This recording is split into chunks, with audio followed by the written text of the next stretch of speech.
check, check.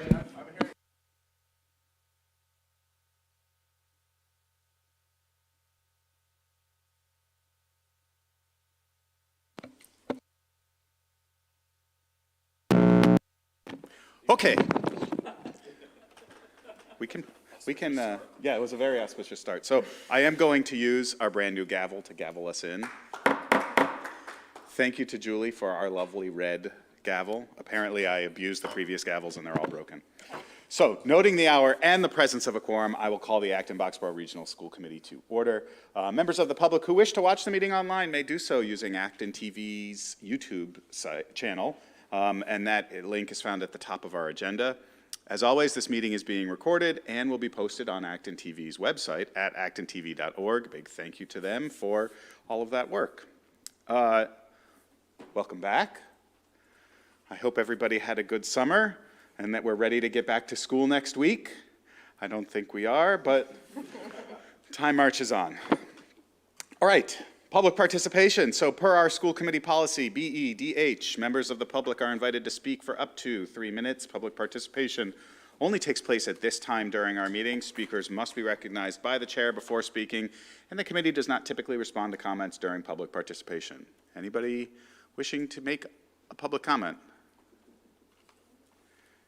Seeing none, thank you. We will move on to Superintendent's update. Peter. All right, well, here we go, another school year. It's always very exciting. I actually first just want to take an opportunity to formally, wow, it's already June, formally welcome Gabrielle Abrams, our new assistant superintendent. She's joining us for her first meeting. I actually forgot to introduce her because we had already, like at one of the meetings over the last week or so, because we had already talked so much, I forgot she was new. But, you know, Gabby is joining us new. We're thrilled to have her as our new assistant superintendent from teaching and learning. She has been incredibly busy, meeting all sorts of people across the district, getting to know, you know, the people, getting to know the work that people are engaged in, and really just, you know, deepening her understanding of our schools. But Gabby, welcome, and we are thrilled to have you here. I want to just start off with a little congratulations. This kind of came in right after the end of the school year, but one of our high school teachers, Brian Dempsey, who some of you may know, he does a lot of our science research work at the high school with our students. I want to say congratulations to him because he was recognized as a Junior Science and Humanities Symposium Teacher Award winner. So congratulations to Brian. We are welcoming all of our staff back on Monday. It is their first day. I'm sure they are at home excited about it right now, and eager to start. We always do the same thing we always do, which is have them in for just a really nice light continental breakfast, and then we start our program and all school, kind of all staff meeting at 8:15 in the morning as a way to bring them in and kind of celebrate kind of the start of a new school year. One of the great things that we do in Acton-Boxborough that I don't think a lot of districts do is we do a lot of educator celebrations at different milestones along their career. And one of the opening day celebrations that we do is we partner with our Acton-Boxborough Education Association to award pens to all of our educators who are gaining professional teacher status. So they're at the beginning of their 4th year in the district. We call them up in front of their colleagues, congratulate them, give them the pen, and you know, just try and recognize them there. After that, our educators head back to schools for the remainder of the day. On the first day of school, and on Tuesday, it's a full day of professional development, which is a school-based PD day.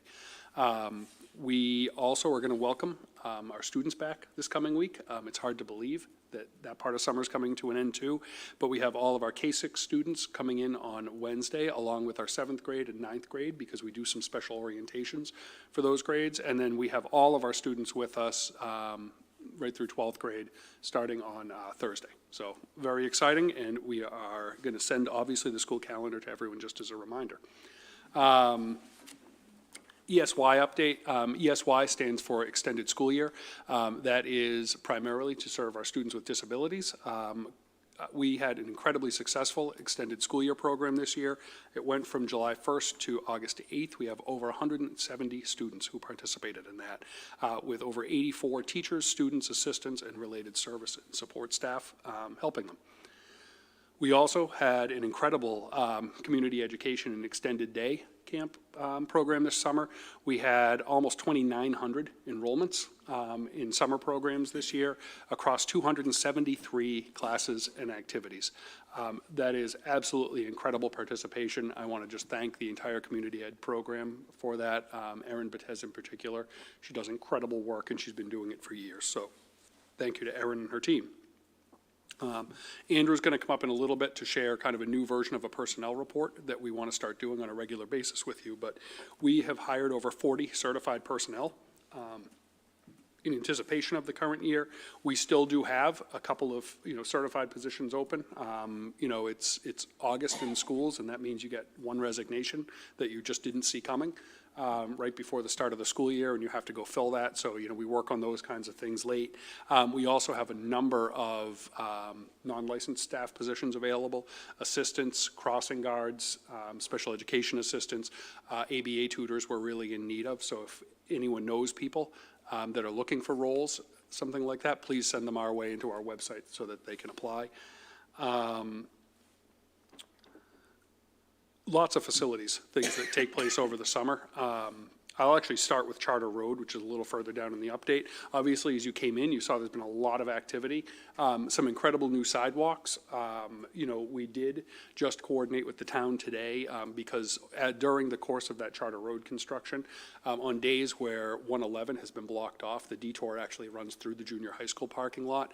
I did talk to the town manager and police today, and we all agreed that that's not going to work during the school year. So they're going to look for alternative routes, obviously, in the we should expect that because we just don't have that capacity to safely have that amount of traffic coming through. We also talked about making sure that if you notice, the crosswalk on 27 has been shifted down a little further, making sure that that's really clearly painted because I think it's in a new place for students that's actually further from Kelly's Corner than it used to be, which it needs to be for safety reasons. But we want to make sure kids know where that crosswalk is because I think they might be tempted to try and cross without the crosswalk. So we've been also talking to principals about messaging there. We also just finished this summer, finally putting the finishing touches on the multi-year relocation of central office all over into this building. So this year it was EdTech, which was the last of our departments to come into the building. So we're thrilled to be able to have all of the district team now in one location under this roof. So thank you and welcome EdTech. We also had, busy summer. We had 58 room moves across the district that our custodians facilitated. We painted more than a dozen rooms. We carpeted 10 rooms and had to make some, significant modifications for different accessibility needs to 6 other rooms. Our in-house staff handled almost all of that, so that saves significant costs on contractors. Some other key highlights, we had a construction of a new outdoor freezer near Leary Field. We are in the process of finishing up the ball field fence installation over for Boardwalk Campus along that new softball field. And I know Mark Hamill has been in touch with the neighbors who are very pleased with that installation. We have made kitchen improvements, including to, Blanchard has a new kitchen floor that needed to be repoured, and some junior high school upgrades as well. We have an expansion of the AB Exchange, which is located behind us. They gave out, I think, over 5,000 articles of clothing in the community last year that got repurposed. The demand was incredibly high in the first year, so we were actually able to use the residual of our grant funds from the state that were available at the end of last year, do some construction. We actually made kind of the custodial area a little bit smaller, but allowed AB Exchange to expand their operations. So hopefully you get an opportunity to get in there. We also, we hadn't necessarily had a formal plan to do this, but we're trying to work through some of our unhealthiest classrooms in terms of air quality during heat. On kind of an as-needed basis as we can afford it. And we were able to install air conditioners in the 3 hottest classrooms in the district, which are over on Blanchard's primary floor, kind of right along Route 111. We actually have been monitoring air temperatures in classrooms so that we have some data that allows us to drive some of the decisions around where to put those. We would have liked to have done more, but I think what some people, don't always understand is, even if we put a regular kind of window air conditioner in, The air conditioner might cost $300 or $400. That's pretty inexpensive because we have people who want to donate it, but it requires, oftentimes the electrical in that room has to be modified to support higher voltage and wattage outputs. We also have to actually remove the glass from the windows, have a custom frame installed, make sure that it's backfilled properly. The safety brackets have to be installed, at a more commercial level. So, it can get much more expensive than people would imagine to be able to do it. So we can only get a few of them in the district at a time within the budget that we have available. But we are trying to work our way through classrooms and do it on a data-based, decision-making process. So lots of things. We signed a new contract with a new recycling company for, food waste recycling. So that was exciting to get that underway. And we are forming an indoor air quality team to collaborate with EPA around looking at our indoor air quality. So thanks to all the facilities team for everything that they've done. Oh, and, BIG, which is was a school committee thing, we are finishing up procurement. Or just finished up procurement and now scheduling work on the high school tennis courts. So I know that came before the committee last year. So that is now in process. It just takes a long time to go through procurement because we have to have a design to then send out for procurement. But we're there and we're getting rolling on that. So that's it for me for tonight on updates. Lots of operational stuff about things getting ready for school. And we're excited to welcome everyone back. Thanks, Peter.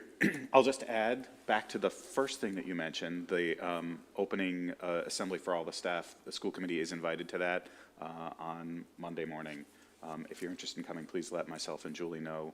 There are some seats there. Liz will be participating and giving a welcome speech because I'm not available. But if you are interested, do let us know, and we're happy to have school committee members there to help celebrate some of the milestones for our staff. What time Monday? 7:30 is when breakfast starts. And then an 8:15 start to the presentation, and we're done around 9:30. Come for the breakfast. Yeah, you can Stay get free for the breakfast. celebration. Yeah, get the breakfast. Any other questions, comments for Peter on his update? No? Okay. One question. The entrance on Charter Road still has that power telephone pole. Are we just using that to help ComEd with driver's ed, or is there a plan? If the poll lasts one more year, we're actually going to have that as our new mascot. In all seriousness, that is a Verizon telephone pole, and they own the easement to it. And it takes a notoriously long time to get them to come out and move the wires so that the pole can be taken down. I know that that's been on the priority list, but it's not really within anyone's control other than Verizon's. Still doesn't work. Anytime we get an answer we don't like, I'll just turn my microphone on. It'll be the buzzer for the night. Exactly. All right. We're on to new business. First item for new business is the Towerco cell phone tower proposal. Sheri, your name is on the agenda next to this one. Would you like to give us an intro? Sure. We have Brian Glarden here from Towerco, and he'll be giving a presentation on the possibility of putting a cell tower out back. Great, thank you. Brian, welcome, come on up. You can, if you're driving the presentation, have a seat. Yeah. Wonderful. Make you comfy, your microphone's on, so take it away. It should be just the arrows, too. Just the arrows, all right, excellent.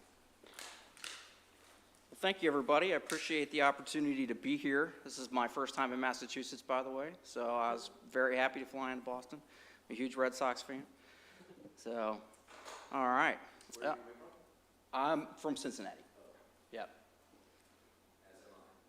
You are? There's got a fellow Cincinnati in here. I'm sorry, where from? You got my attention now.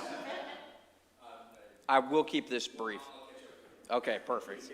All right, perfect. All right. I don't want to go too long. All right, so a little bit about us as Towerco. So we are a tower company. We are one of the largest privately owned tower companies in the United States. I believe we currently rank 4th, I believe. We're still moving up. We have been in business for the last 20 years. We are privately owned, so we ourselves are essentially our own shareholders. So we're pretty nimble. We can make decisions pretty quickly.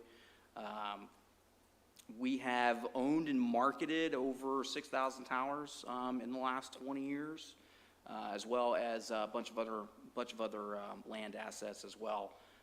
And we currently have, I believe, 20 other sites that are currently in development in the state of Massachusetts at the moment.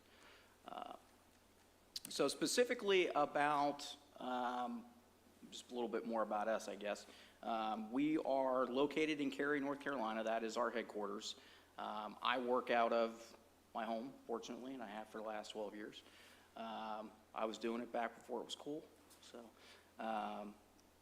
we have Todd Boyer's our CEO. He's been around for forever. He's like an icon in the industry.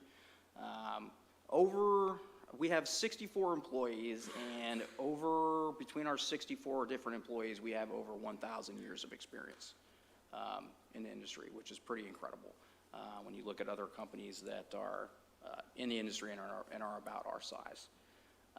Here's just a quick snippet.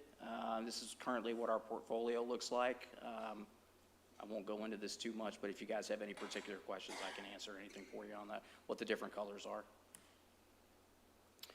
So we have a pretty long history of partnering with municipalities. So I'm going to kind of skip around here for just a minute. I kind of use this as a template, and I probably should have moved this one now that I'm thinking about it and I'm sitting in this chair. So I apologize for that. What you see on your screen here is very, very close to what we're proposing. So we are proposing a monopole design tower, so single pole, self-standing just like that. This one is 85 feet tall, and we stacked this one, I believe, earlier this year, and this one is in Washington, D.C. So this is a light standard, very similar to what we're proposing here for the school board of Acton. This one's 85 feet tall. The one that we're proposing is 100 feet tall, so again, it would just be a little bit taller. There would be a little bit more of a gap between the antenna array that you see there and the actual lights that sit below it. So that's pretty much the only difference, but other than that, the design of the pole, the antennas, how all that stuff looks, very, very, very, very similar. Not really too many differences there. So specifically what, I've kind of already covered some of this. Again, it's a 100-foot monopole. The ground space that we are requesting is a 50 by 50 area. We're planning on fencing in about 35 by 35 feet of that. So we're going to try to keep it as small as we can, the footprint. We did want the little extra space in case we need to expand a little bit further, later down the road. That would give us the ability to do that. We are a tower company, so we work with all of the major carriers, including Verizon, AT&T, T-Mobile. Dish is sort of a new player on the scene after T-Mobile and Sprint have kind of merged together. So we do work with all of them. In this particular instance, Verizon is going to be the anchor tenant. So Verizon is who is partnering with us currently right now. They actually approached us and said, hey, we have a need in this area of Acton. Would you be, sort of willing to go in this together? The good thing for Verizon is that they don't have the expenditure of the capital up front. They will in turn, just pay us a ground rent once the tower's been built and they, put their stuff on the tower. So, they're able to deliver the improved service for all their customers, and they don't have to, obviously shell out the capital. And for us, this is our business, so, we get to own and maintain the asset for the life of the tower. Most of this is probably sort of self-explanatory, but I will cover it. We're responsible for all the maintenance of the tower. The school board doesn't have to provide any money, any capital to this whatsoever. All the costs, permitting costs, development costs, all of that is all borne by us as the tower company. I did go ahead and list your guys' base rent there. That's per month, your escalator per year,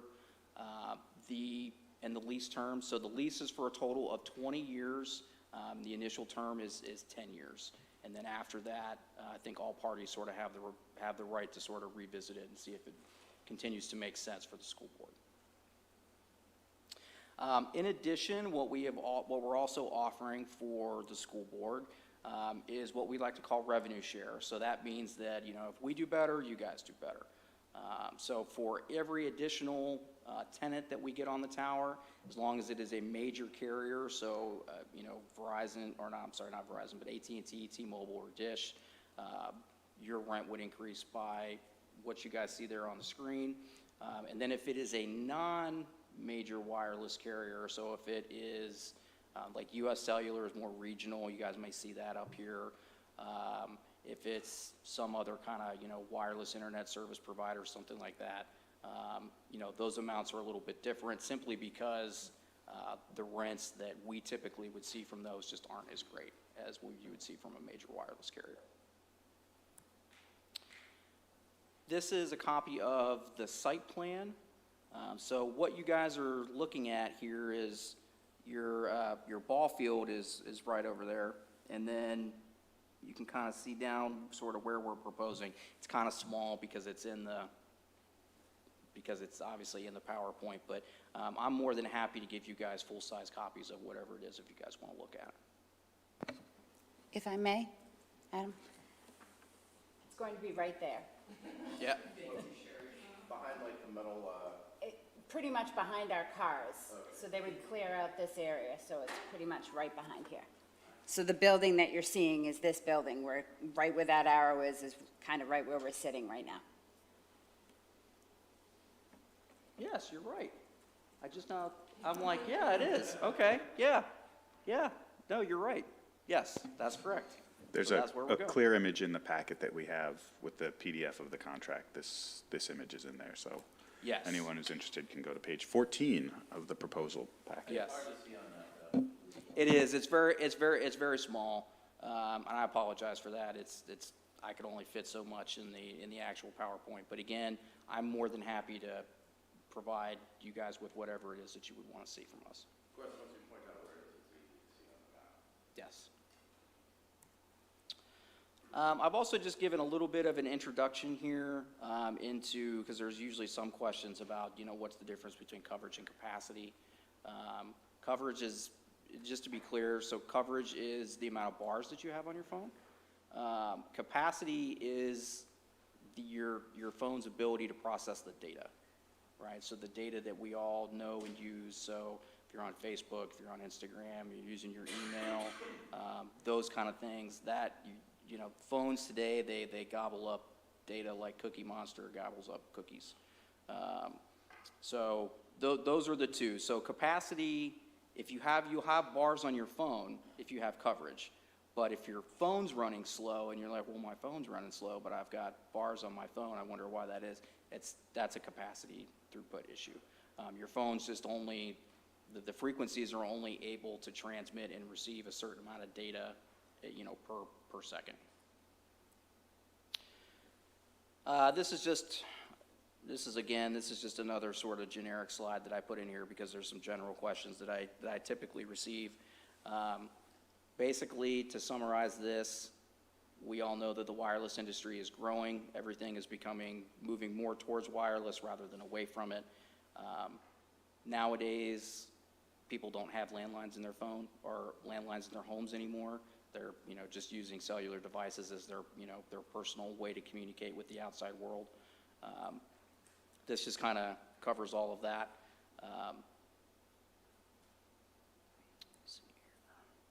And then safety, so radio emission safety. So I want to be clear that as the tower company, we don't operate the antennas, right? That's Verizon, that's the carrier. However, because it is part of our business, we do understand all the concerns that are out there with regards to this.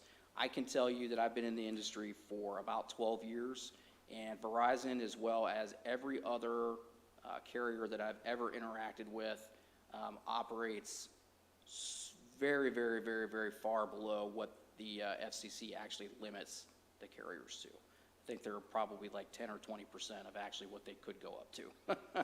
So it's all very, very low.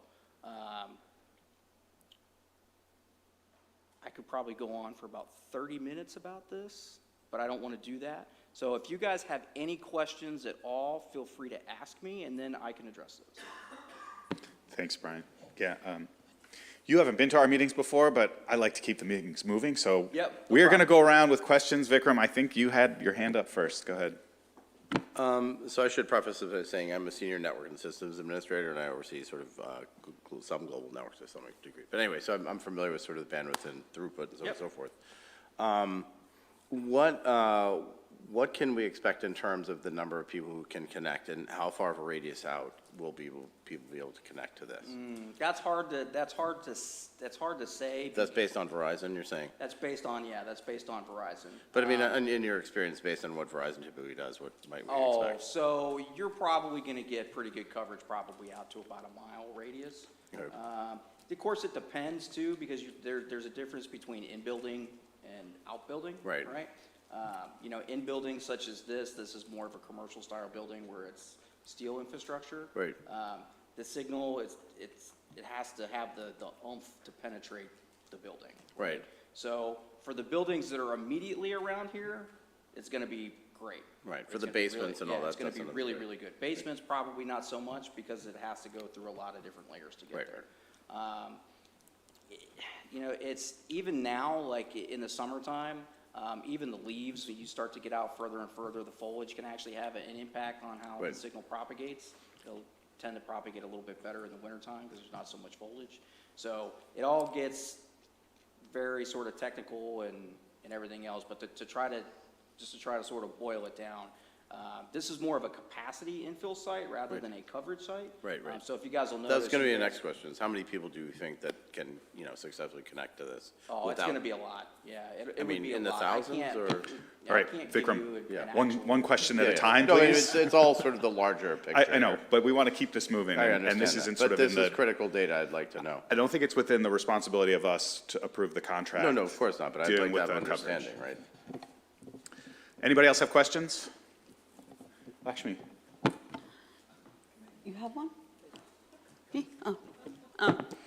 So I've never seen a tower this close to, I mean, I do consider this is a kind of population center here in the town. How often do you install these towers that close to population centers? So probably, we're doing this more now than we ever have.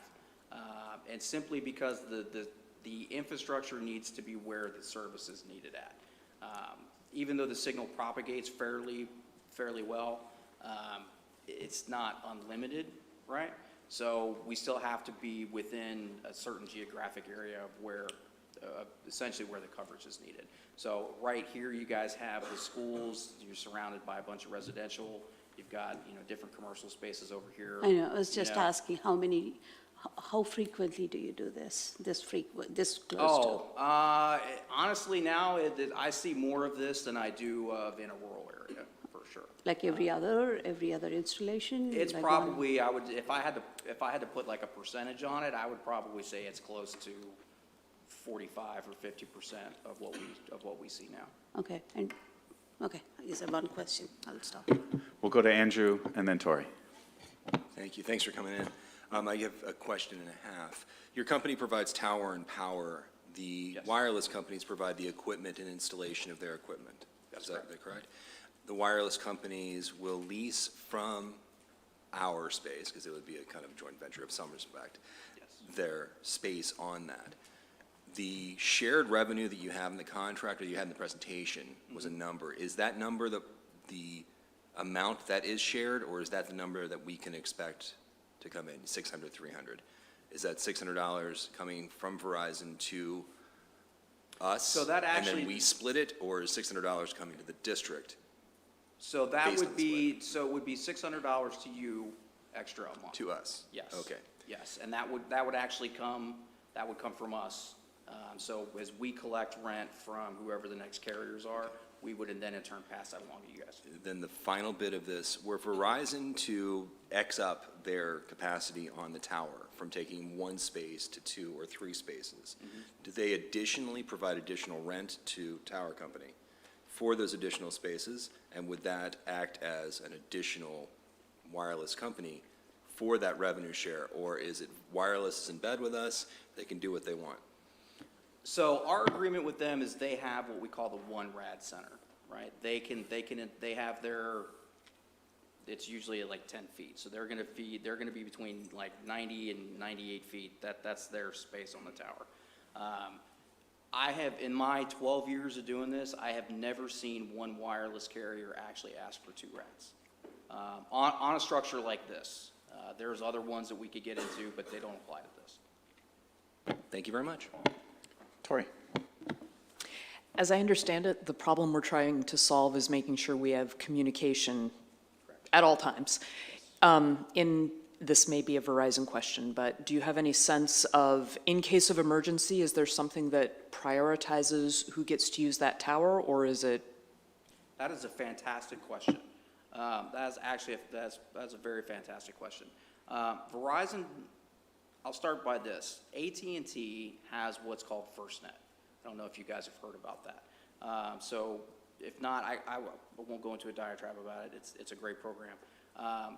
What FirstNet is they use basically AT&T's frequencies.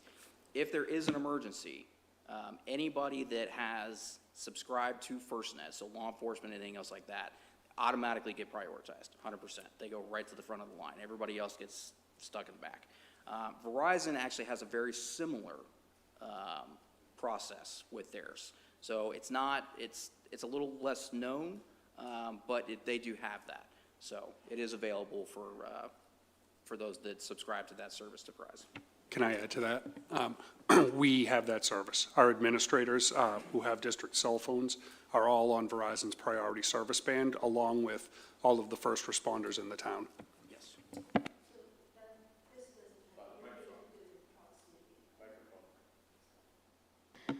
This doesn't have anything to do with proximity of the tower, though. It's just, you get first priority, highest priority to use the network.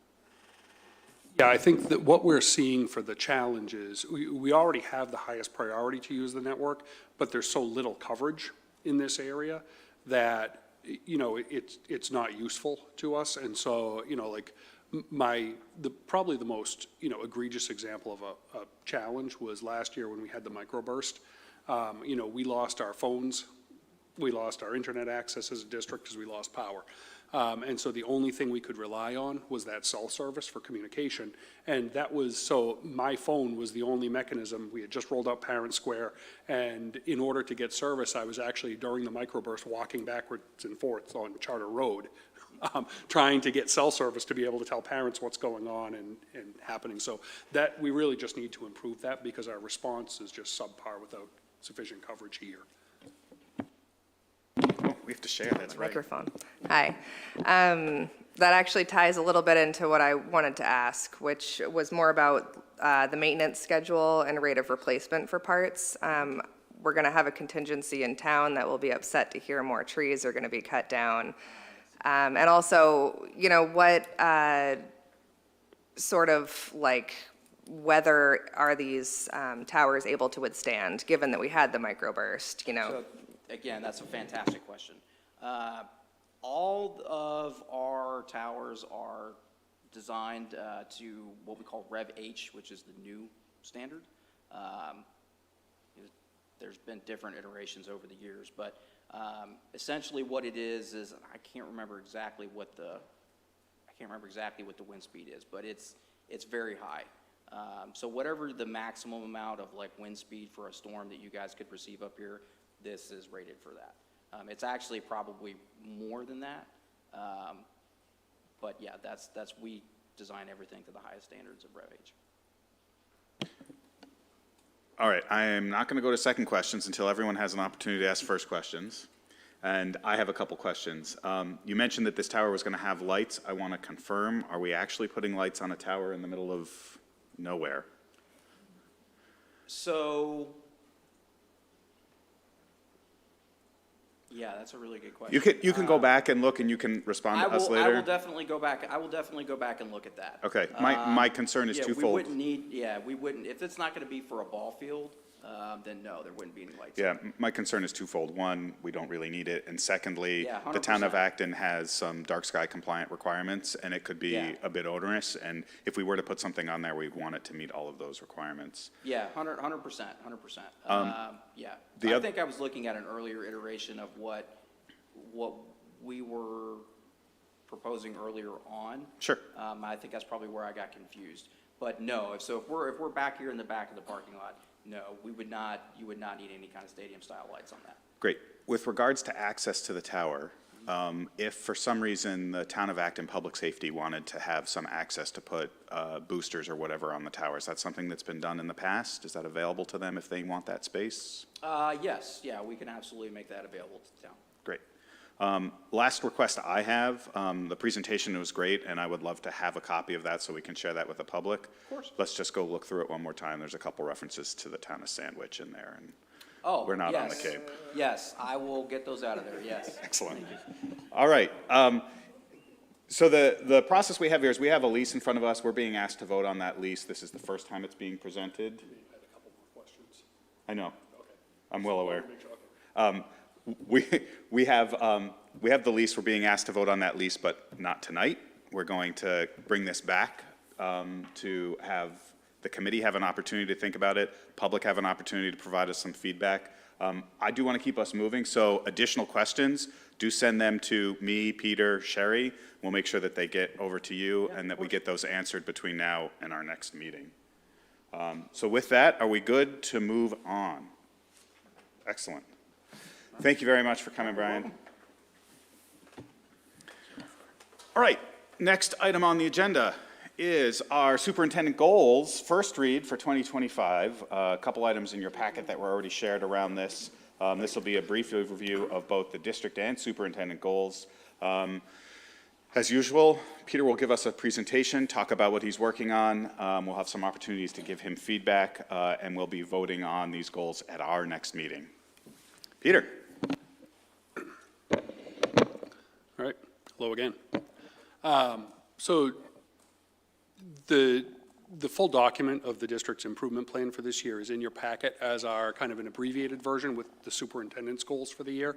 And so the purpose of this presentation isn't to try and re-explain all of that. That would take an hour. Instead, what I want to do is just highlight some of the key work, but also share just a little bit of the data around why these goals are important to us as a school district in particular. So, you know, obviously, I think to start, you know, we want to just make sure that we're committed to not only the core values that we have, but that mission and vision that we have. You know, a lot of the work that we're trying to do, particularly around social emotional learning, is that sense of developing engaged, well-balanced learners and focus on the relationships that we have. And also, you know, just really making sure that the learning opportunities we have continue to inspire our students and continue to build that sense of community in our schools. And that's something that's certainly on our minds a lot this year. In terms of district-wide goals, we're going to have 3 goals this year. One is around social emotional learning, and the language is very similar to what you've seen in the past, so I won't necessarily reread all of this. The second goal is around improved access opportunities and outcomes for our students. And then our final goal is really actually taking a pause and reaching out to stakeholders in the community and really engaging some of our stakeholders in kind of co-creating some important solutions to challenges that we've seen. So thinking deeply about that, and I'll talk more about that in a minute. Under social emotional learning, this you will remember from our Student Opportunity Act plan, but want to really take a hard look at chronic absenteeism. I will share some data around this in a couple of minutes. We want to make sure that we're understanding the impact of our advisory programs and collecting and reporting on data to support continued program growth at the junior and senior high. We want to make sure that we are, not want to make sure, but we are really looking at how we can expand the use of restorative practices in the district.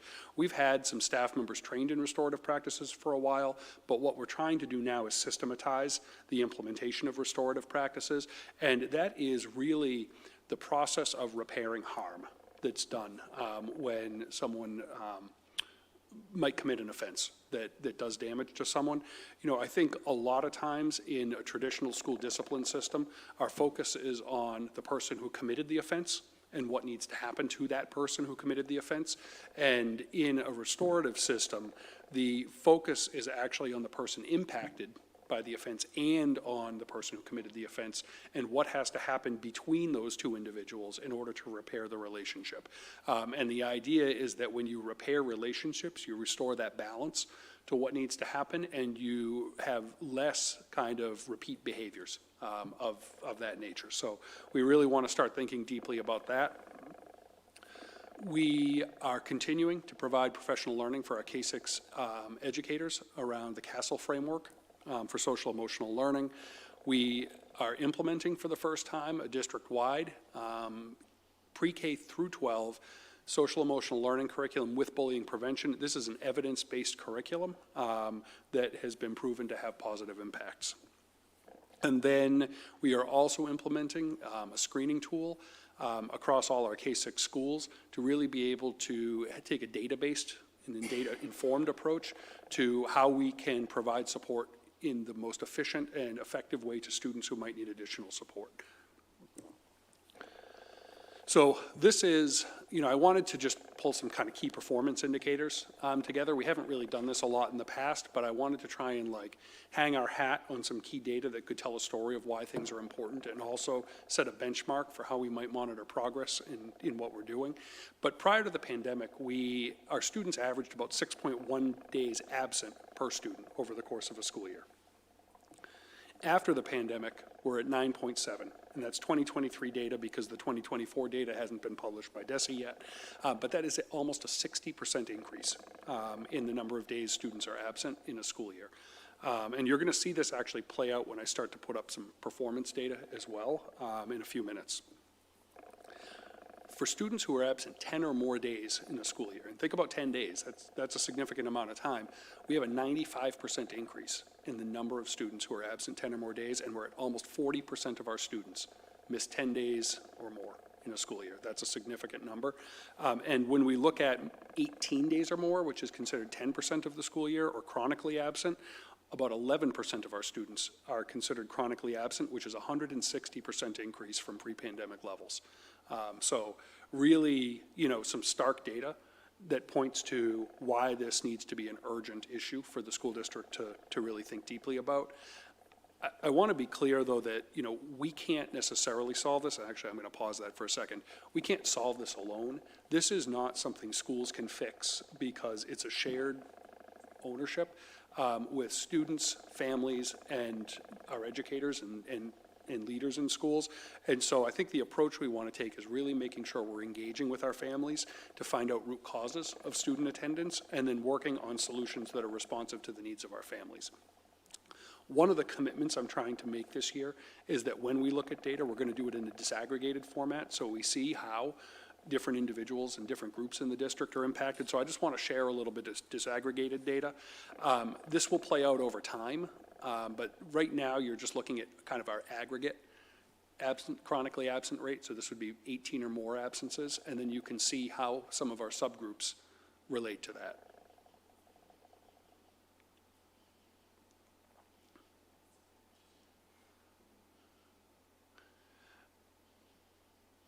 I think,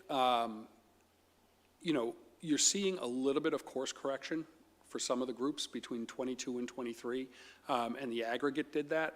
But I do have some concerns because we do have a couple of subgroups that we actually saw chronic absenteeism continuing to rise through that period. I'm interested to see, once our 2024 data is finalized with the Department of Ed, what that really looks like.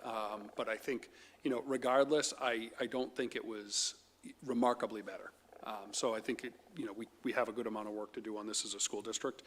And when we look at students who are now absent 20% or more of the school year, we've also seen an increase. And the percentage increase for all students might only be 0.3, but when you start to see what some of the percentages among subgroups actually are, it's pretty significant and stark. I think what you're seeing here as the subgroups play out really speaks to the need that this has to be engaging families. And when we think about who we're engaging, we have to think about who is being impacted most by some of the work that we have to do, and we have to make sure that people being impacted by this are the ones sitting around the table. And so as we think about bringing stakeholders in, I think we have to really think about how we expand who the stakeholders are that have an opportunity to participate, and how we're reaching out to them and how we get them to engage and participate, and make sure that their involvement is valued and that they have, you know, really meaningful roles in decision-making. So that was goal one. You see all the action steps in your packet. Again, that's only a very, very small subset of goal one, but I actually wanted to focus more on the why and kind of the key metrics that we're looking at around goal one, rather than just trying to give you a list in this meeting of all the action steps. When we talk about access opportunities and outcomes, this may be more traditionally thought of as kind of the academic goal of the district, and we want to make sure that we understand that, you know, our two primary goals around student learning are around their social emotional needs and around their academic needs and learning needs. So we want to continue our second year, which is actually our first full year of implementation of our first ever evidence-based literacy curriculum across all of our elementary schools. That's really a heavy lift at the elementary level to do that implementation. We are working on continuing the implementation of MTSS. We're now in about our third or fourth year of working on MTSS. So we're really at that stage where, you know, our practices are still young. I don't want to oversell where we're at, but right now, you know, we're not rolling out new aspects of the MTSS system, but what we're doing is really, you know, progress monitoring and adjusting our practices to make sure that we're meeting the needs of our students. Whereas I think for the last several years, it's been much more about educators learning the process, and now we want to shift to seeing the impact of that process from a student results standpoint. Want to expand MTSS into the junior high school. The junior high is taking some small steps to actually implement some data structures in the school this year and think about different types of supports for students. But they're also working on kind of a larger plan and a framework for MTSS into the future. And that's a goal at the junior high. And then at the high school, you know, school committee voted the course leveling process last year. What we really want to make sure we do now is as we implement things, we're doing a lot of progress monitoring, collecting data to support solid implementation and making sure we're supporting our high school educators to make that change and being transparent about how that's going along the way. Want to talk about some key indicators. A couple caveats on this data. One, this is 2023 MCAS data. We don't yet have the public release of last year's data, so we're missing the most recent subset of data. I also want to note, you know, I actually just read an article, it was in the MASC bulletin recently, but all three of the major assessment corporations nationally have seen a continued decline in student performance since the pandemic. What they're not seeing that student learning is turning around. And, you know, I think that's really interesting. It's new data that's emerging. I don't know what to expect out of our data, but if it's happening nationally and it's happening statewide, I would venture to say we might see something similar in our schools. So, you know, we don't have 2024 data.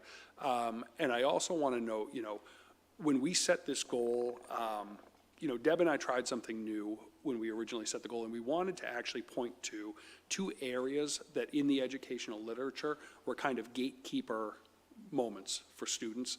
And so third grade literacy and education literature is really considered kind of the key to future learning in schools and those literacy rates at third grade. And in its eighth grade mathematics, which is another key benchmark to kind of college readiness and, you know, access to advanced coursework, and where our goals are to expand access at the high school level and at the and beyond. We really want to think about how we're making sure our kids are prepared for that at some key points. So this is not a comprehensive look at the district data. It is a limited look at only MCAS data, which serves one purpose, that it's a summary at the end of the school year. It doesn't diagnose things. It's, you know, really thin, and I want to mark that. And I want to share that what we're looking at is, you know, consistent with all of the regular state and national trends that we're seeing. But we have some work to do.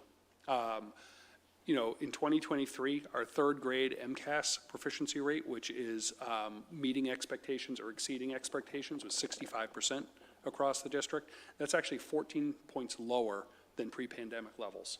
So need to really think about that as an area. We looked at math, and we have 78% of our students in 8th grade in 2023 either meeting or exceeding state expectations. That is about 2 points lower than pre-pandemic levels. Math has recovered a little bit faster for us. You know, and I'm not trying to offer explanations tonight, I'm just giving you the data. And then, you know, I want to also talk about achievement gap. And so I actually just looked at our high needs population, which is defined as our multilingual learners, students with disabilities, and low-income students. And so in 3rd grade ELA, we have about a 20-point achievement gap, which has actually grown by 3 points since pre-pandemic levels. And in math, whoops, well, that was a fast presentation. In math, we have a 28-point achievement gap, and that's, again, 2 points larger than what we saw pre-pandemic. So, again, we have some work to do in that area. And that really speaks to kind of the need for this MTSS process and really paying attention to the data. You're now seeing kind of how this has played out over time, and you'll see how some of the different subgroups have been impacted.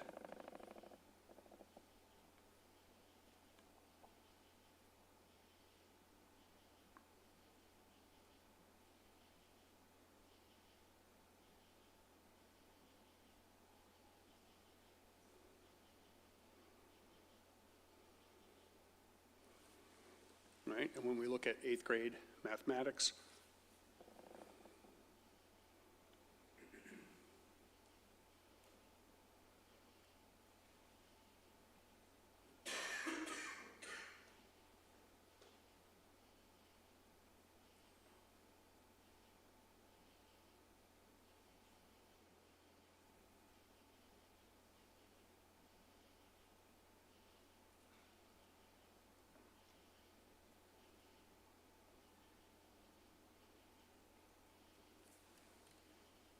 so, you know, I think in both of the last 2 slides, the one thing that stands out to me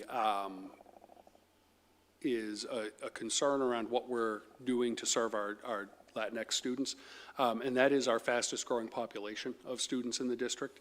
You know, I don't have an answer.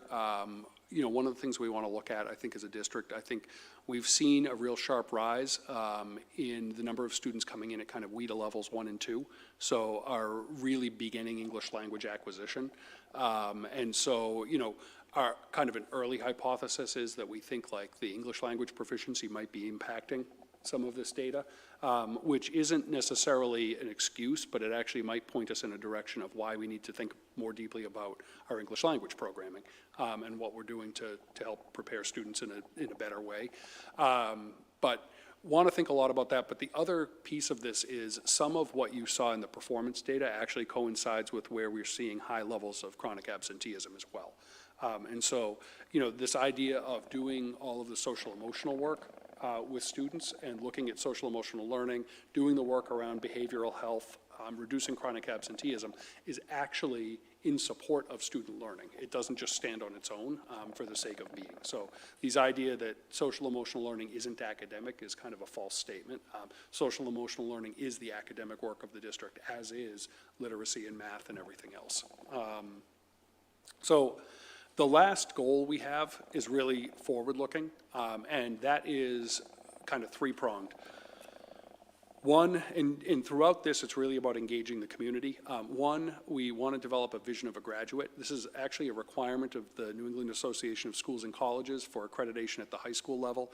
But what it really does is it brings together broad groups of stakeholders in our communities. It will bring together families, it will bring together educators, students, business in the community to all contribute to help share with us what are the greatest knowledge, habits, skills that our kids need to develop while they're students here to help guide future program development in the district. And so that's one undertaking we're going to have this year. I'm really excited about doing that work. A second one is to also engage our stakeholders, and we got to think about who's being impacted being around the table, but really think about what type of multilingual programming development we need to have in our school district over the next several years. And then we have to have a plan for how that's going to work with our budget and be impactful. And then the third one was something that the school committee had committed to last year during the budget process, which is really just taking a look at our elementary funding model. I think there are, different ideas out in the community of what might work or what might not work around elementary funding. And just to be clear, when we, said this last year, we're looking hard at our elementary funding model. That does not include the possibility of closing a school. We looked at that last year. It's not going to work. We're not looking at closing a school this time. But what we are looking at is how do we fund elementary schools in general? What are myths that might exist in the community about funding that just need better data in communication to get corrected? And what are some opportunities to think about, how we make sure that we continue to meet all of our students' needs and do it with, really sound use of our community's resources. So that is really the focus of that third goal. So happy to take some questions and comments. I will say, for superintendent's goals, those are in the packet as well. My direct involvement in these, oftentimes I'm saying it's kind of everyone else, and I'm sometimes I feel like the puppet master there. My direct involvement is really around the vision of a graduate and the elementary budget review process. In terms of my deepest involvement, so that's going to be one of my goals. And then a second one is really around restorative practices, because I think it's important that we model restorative practices for the rest of our leadership team and our educators. And so just making sure that I'm also practicing now what our leadership team has learned over the summer in around using restorative circles to help deepen relationship and build a sense of community. Right now, our focus on restorative practices, we want to actually work on that with our adult staff, because our feeling is until we deepen the relationships and community among adults, it's really hard to do that with our students. And so it might take a few years to do this well, but our goal is to implement thoughtfully. And so we're starting with our leadership team, building relationships, community, having them go out and practice those skills themselves, and I want to make sure I'm modeling that, so that's my other professional practice goal. And for those of you that know me, that's a stretch. Thanks, Peter. All right, I see Ben, and then Rebecca, and then Yanshin. Thanks, Peter. I'm really concerned about our Latinx community regarding the sharp dive in the third grade reading and eighth grade math. For the next meeting, would you be able to bring more data in terms of the pool of Latinx students and see if we can discern any sort of additional information to look at the root causes of maybe why there's been such a sharp dive? Again, I'm extremely concerned for their well-being and for the members of our community. And while every other, student group seemed to plateau and maybe climb a little and drop a little, that was just, a precipitous drop. Yeah, I actually share that concern, and I'm also concerned about how we're serving our Latinx students. I think that I would love to bring some more data back and be able to do a little bit of a data dive. What I'd like to do, though, our educators aren't actually back in school yet, so what I'd love to be able to do is maybe not at the next meeting, but maybe, 6 weeks out or so, maybe in that range, actually be able to engage educators in some data analysis and data dives so that you're not just hearing a thin perspective on what's going on, but it actually includes, a deeper set of voices that might be able to shine a light on what we see happening. That would be fantastic. Thank you. Sure. I think you mostly answered my question just there. I appreciate that you pointed out that MCAS, has its limitations. It's tough when, you're looking at not ancient history, but you're not seeing the most recent collection of data. So I just wanted to ask, what sort of are your plans for collecting non-testing data? So, iReady, I think, is great in many ways too, but it's still another testing environment, and some kids just don't respond well to that. So, Gabby, feel free to chime in on this too, but I think, and we actually just talked about this as a leadership team today too, and the piece that we're seeing, though, is there's an extremely high correlation rate between what we're seeing in iReady, what we're seeing in our unit assessments that we regularly give during our schools, and what we're seeing in MCAS. And so, it is a bit of kind of, a high-level summary. It's like almost a little bit too late kind of an approach. But we do have other forms of data that inform that, and we're seeing a real high correlation to it. So I think it's fair. I think, we had a conversation about whether or not we wanted to think about iReady data and MCAS data, and MCAS is actually the only summative data that the school district collects, whereas a lot of it, the other data that we use is either diagnostic or formative. And so if you really want to compare kind of apples to apples, you almost need to make sure you're using summative data in the end. So that's why we landed on MCAS. But Gabby, do you want to add to that at all? Thank you. I think the only thing I would potentially add is one of the areas of interest for exploration is really the changing demographics of this community, and certainly the multilingual population that has evolved since the 2019, since pre-pandemic times. And I think it's really important for us to understand the stories and the backgrounds of the students for whom we're speaking. And so I do think the time is really important for us. We want to wait till the 2024 data is currently embargoed. We have preliminary data that we can certainly start to drill down into more deeply. But I do think it's really important that we understand the stories of the children for whom we are speaking, so that we can understand, the needs that they come with. As an example, I'm interested in understanding if the number of newcomer kiddos has increased. The percentage has increased since 2019. I expect that it has, since your population certainly has proportionally increased over the number of years, which would certainly have an impact on the outcomes that we're seeing. But that's one of the areas that we want to interrogate.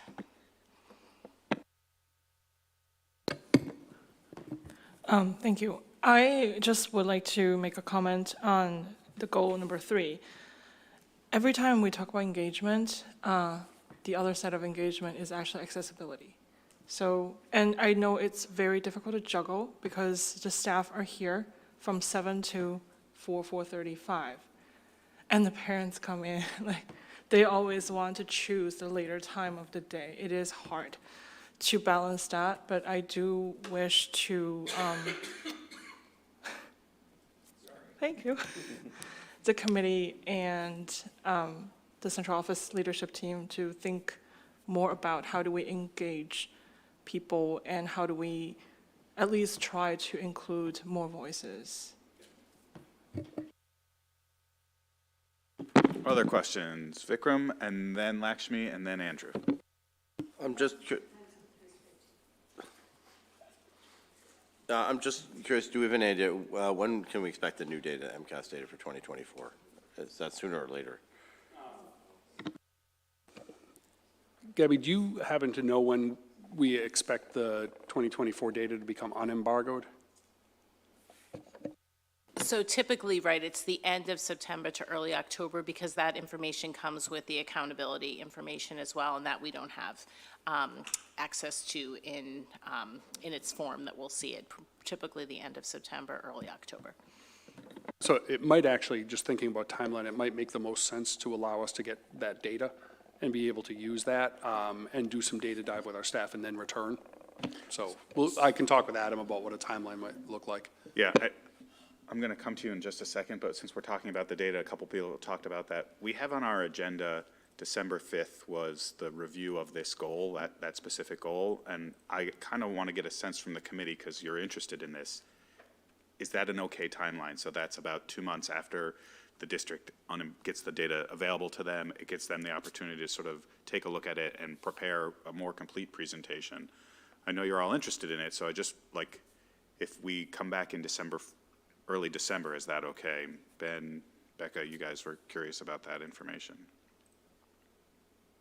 I don't know I mean, sooner would be better, but of course, cart before the horse kind of thing. So, I mean, if we could do it earlier than December, I think that would be better, because then it gives us more time to sort of work, through this and address things if we can, but. All right, I'll take a look with Peter, and we'll see if there's a meeting or so we can bring it sooner. Thanks, Lakshmi.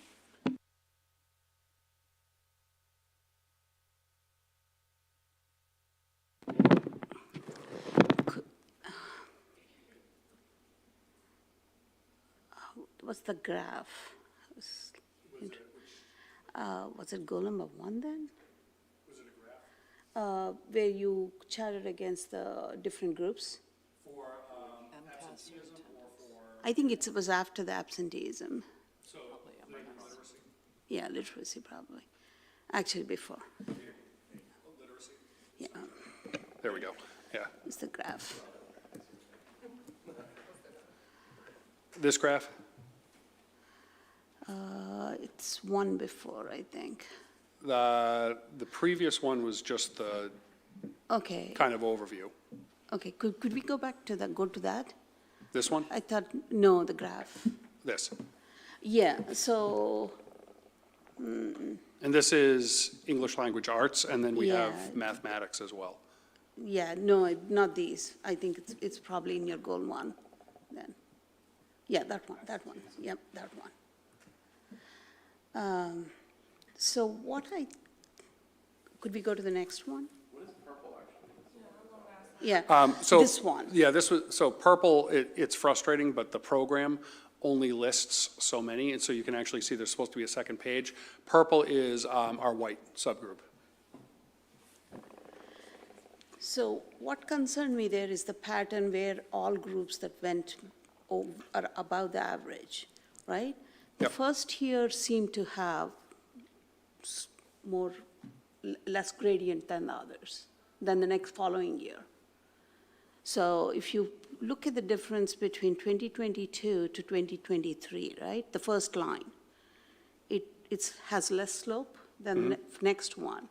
So why coming out of pandemic, where they're doing okay, little worse, and then much worse after that?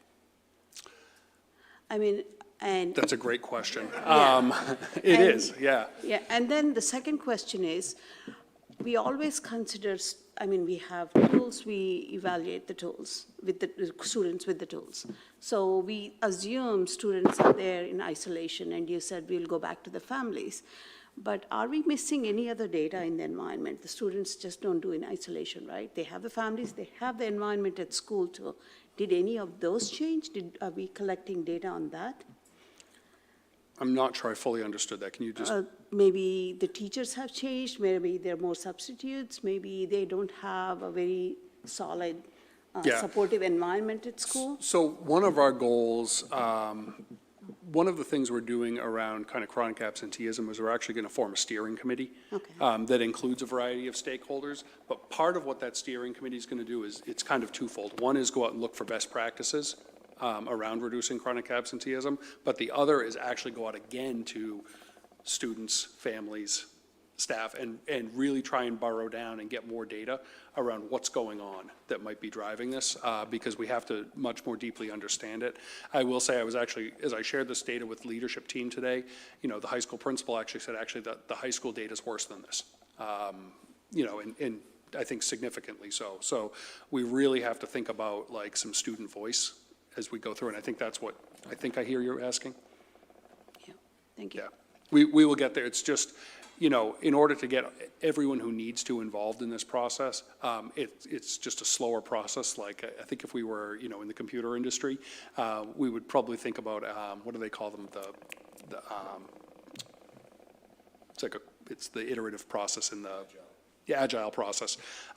You'd probably do quickly to this, but I think we need to get some more voices first. Thank you. Thank you, Andrew. I'm just really happy to see the restorative practice parts. I think one of the things that comes out in this data is the shift of the curve, like Lakshmi said, since COVID. And I think it's important for us to have that point of view here.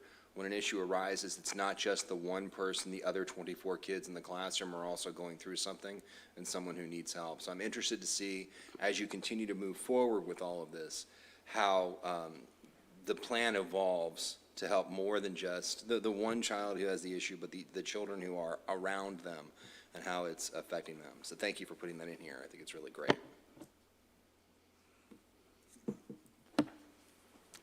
I love this. I really appreciate the thought that has gone into looking deeply at these problems and figuring out the what next.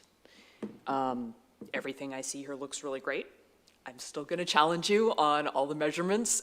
It shouldn't just be, did we do something? It should be, how well did we do it? So anytime we can come up with a measure of, was our professional development effective?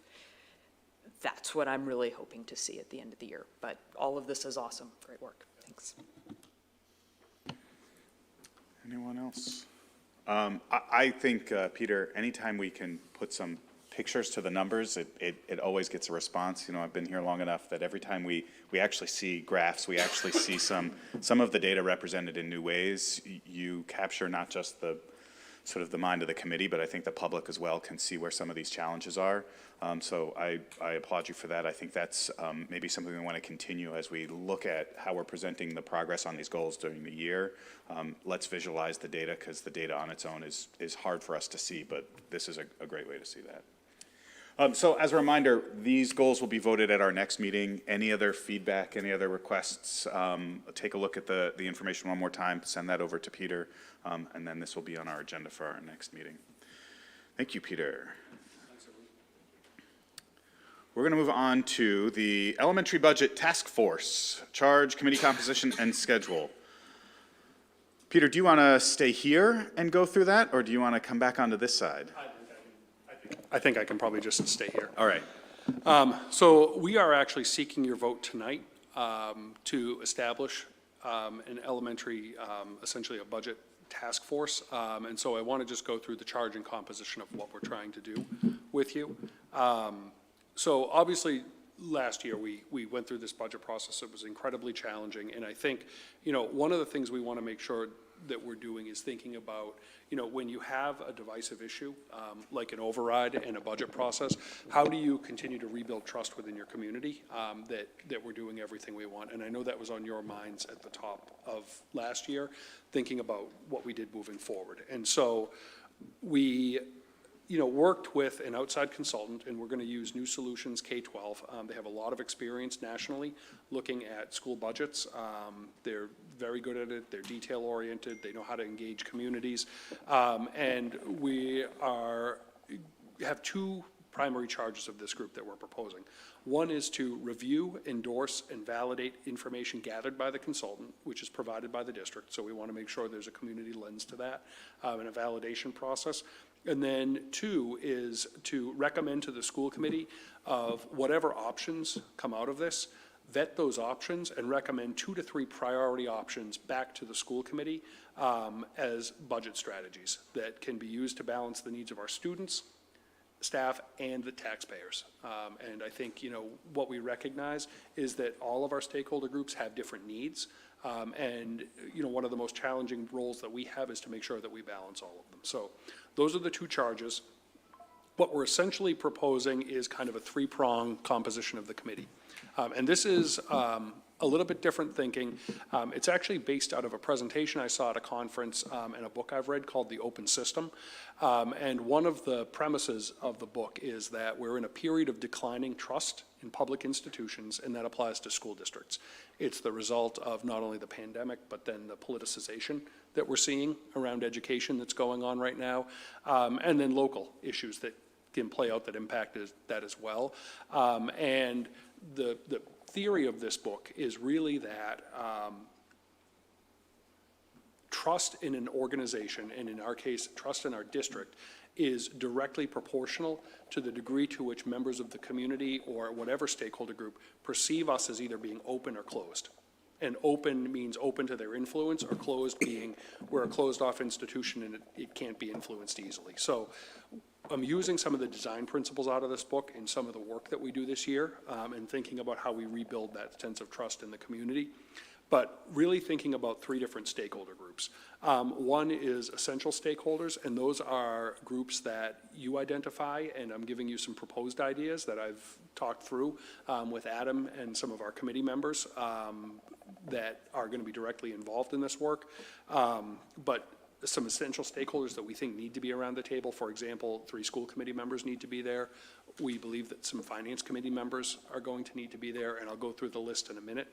We also want to open it up to people in the community who have interest, and I'll talk about what that looks like, but allow people to apply to it.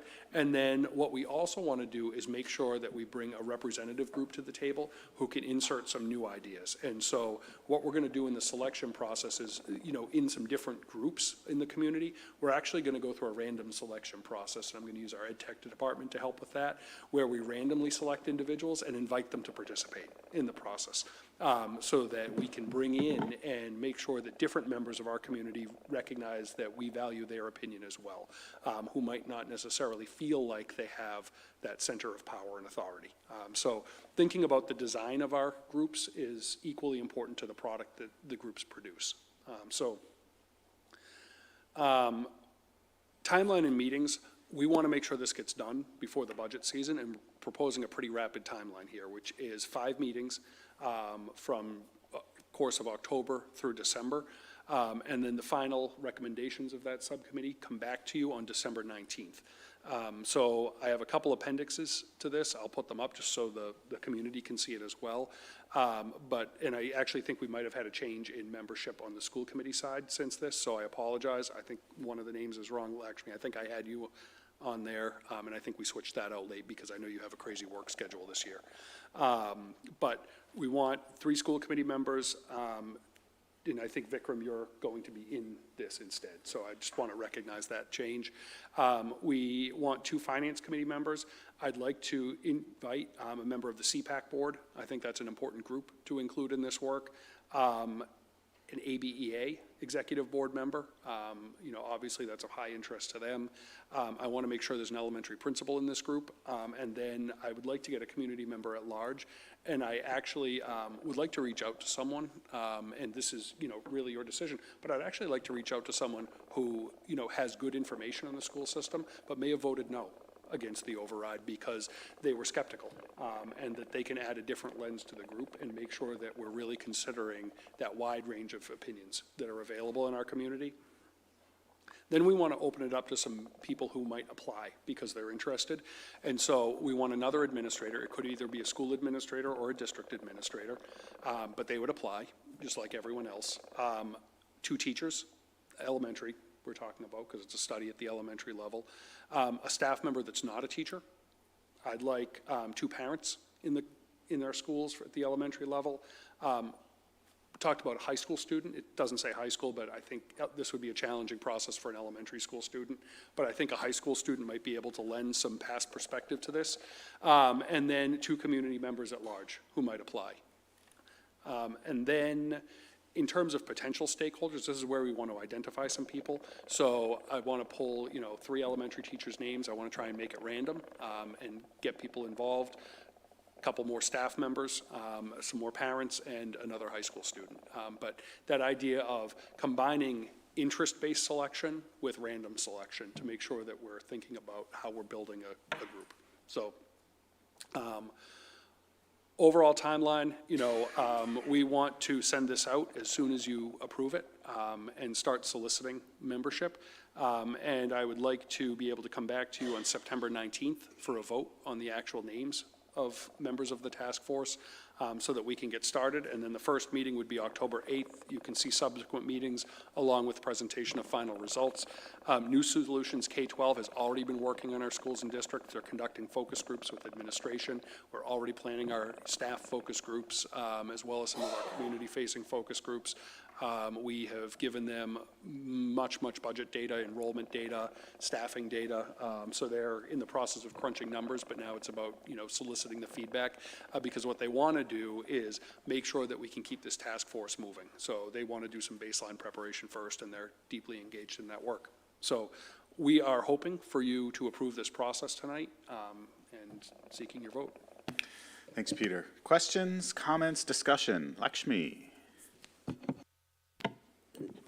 So, I was very interested in this task force. What really concerned me is that I thought at least there would be something, some of these elements would be open to kind of feedback, input from other members. And it's efficient. Doing this is very efficient, I agree. You have everything laid out. But what it misses is what we are trying to achieve shows that we're not there. In spirit, we are trying to say, we preset everything and this is staging just. Including how meetings are going to be done, which days they're going to be done, what times they're going to be done, and what if it doesn't work and somebody who's extremely capable in the district wants to participate, but because of these constraints, they can't? Aren't we missing out on that? And I think those, at least some of those elements, I think should have been left open.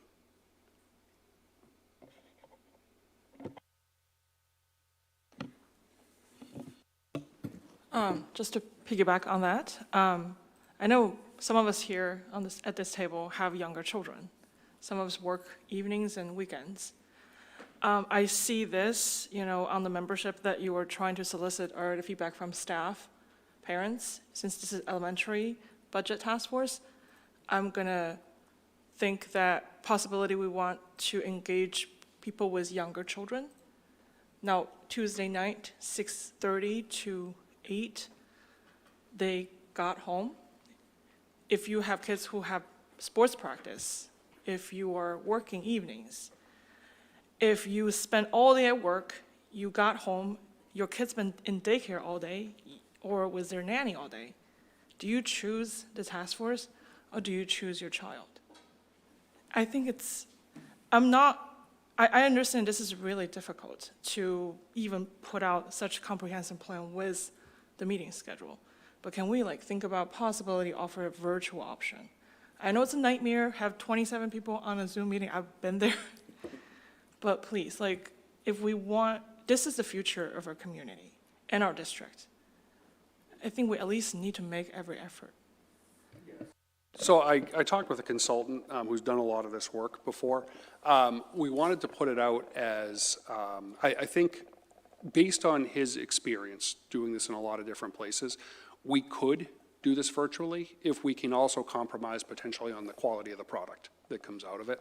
The feeling was that this work, in his experience, is done more effectively as in-person meetings, at least in the initial stage and at the very end of it, when you have to come to consensus around some important ideas. That's harder to do on Zoom.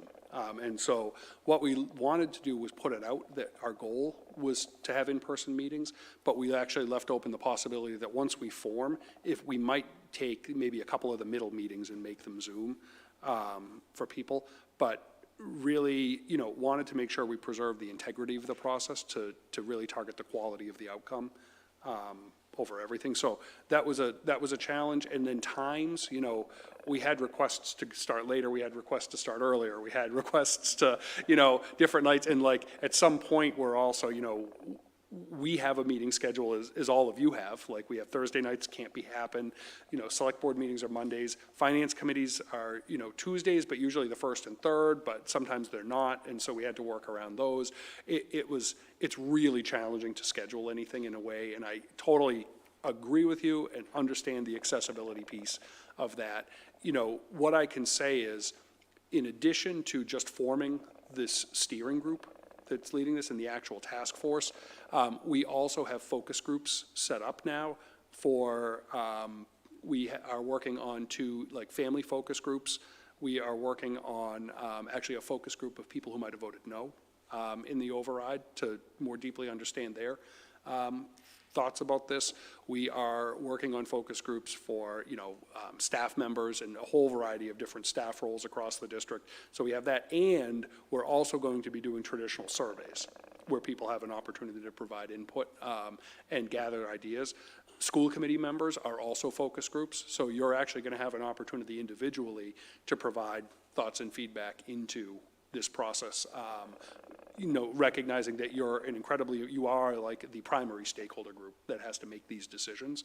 So wanted to make sure we captured all of your individual ideas as well. So I don't, even though what I'm asking for tonight is kind of the task force composition so that we can get this rolling, there are many engagement mechanisms, and we really are, quite honestly, we're really trying to make sure we reach out to people who were skeptical and understand why they were skeptical and what they're hoping to see that can either make them feel better about how we're using our money or help inform how we're making some decisions along the way for things that work. So that's kind of hopefully that feels a little bit better, that there are actually multiple touch points for people to be able to engage with this. Real quick question, Peter. This is a really aggressive timeline. what is the contingency plan if you fall behind that timeline? Then we'll extend the timeline, and it won't be ready for a budget presentation. So, you know, I mean, that is the contingency plan. We don't really have a different backup. I think, you know, I spent a lot of time meeting with New Solutions in developing the proposal. Based on their experience, they felt like 5 meetings was actually the right number of meetings to be able to do, because I said, you know, we can do more meetings, we can do fewer meetings, and they said, you know, in our experience, it's 5. The first, and what we did is if you look at the schedule of it,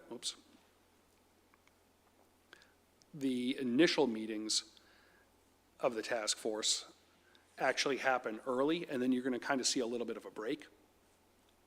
And the reason that that's done is the first 2 meetings of the task force are kind of the task force brainstorming ideas and asking questions and giving input into ideas that they want the consultant to come back with. And so then the consultant has a little bit of a break to look at and crunch some of that data, and then come back to the task force with the options and the ideas to be able to vet and look at. So this is based on their experience. Obviously, you know, we make our best guess, and then if we have to change plans, we do that.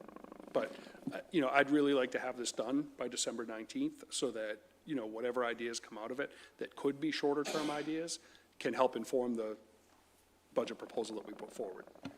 And I'll just add, you know, one of the reasons why we brought on a consultant is as a result of some of the work that we've done in the past, where we realized that the public volunteers, the district staff, don't have the capacity to do this kind of work, and the in-depth work that we're looking to get done here would not be possible if we relied on volunteers and staff who are already maxed out. So while the schedule is aggressive, it's also got a set of contractors and a whole bunch of people working behind who have also committed to this schedule. And I think that drives 2 things. One, it sort of drives this, you know, knowledge that we're going to get to that deadline in time, but it's also what sort of drove some of the challenges around scheduling those meetings, is that we're working with a consultant. They've got a process, the timelines, they know what they need to do, they know what their check-in points are.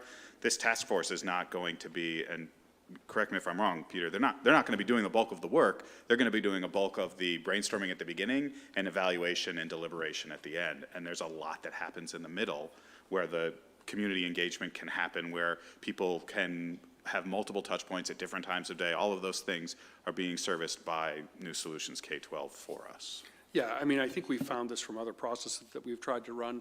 If we form a group and then we all sit around and try and create a survey, that's going to take 3 months just to create a survey, and then no work gets done.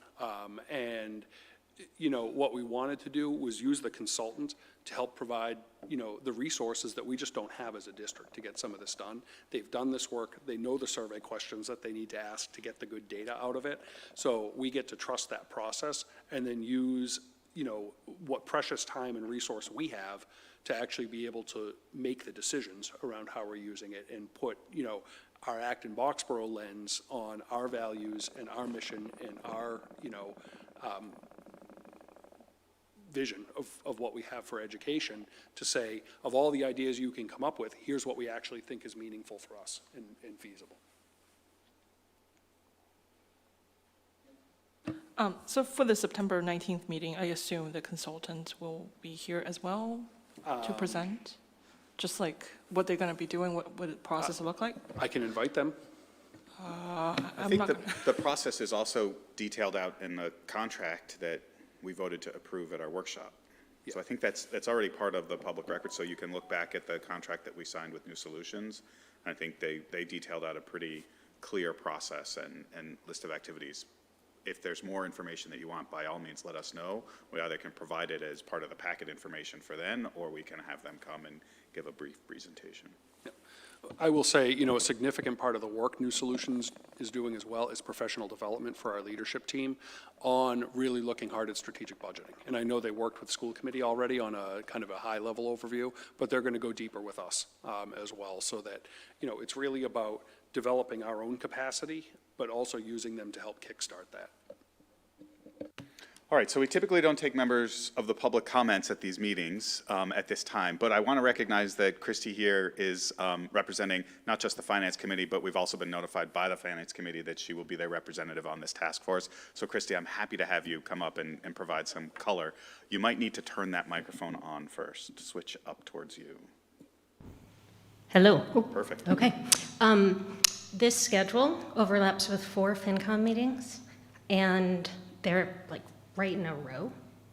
So I would not have the opportunity, if I'd have to choose which meeting I'm going to, and presumably it would be these ones, I would not have the opportunity to get feedback from the Finance Committee before the next meeting, because there will not have been a Finance Committee in between. Like those October ones directly are back-to-back meetings. So I don't know if there's any room around that. Like, I know Jason at one point had asked if we could move it earlier, I could do these meetings and then part of that, split the time and go to them with the information. I know it's hard to do this all, but that's, I think, going to be a difficulty for whoever the member is. The overlap is in the October meetings, Christy, is that right? Yeah, and then 2 later on. I don't remember if November probably is not. We meet the 2nd and 4th Tuesday.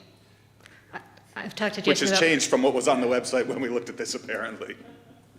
no, You know what it is? It said on the Acton website, it said meets every other Tuesday. And in Boxborough, they meet the 1st and 3rd Tuesday. And so, I've asked Jason, it has to do with this, the municipal calendar. We can't formally put our stuff up, but we figured out a way around it. So I don't know how much you need to vote to settle these dates right now is my only concern.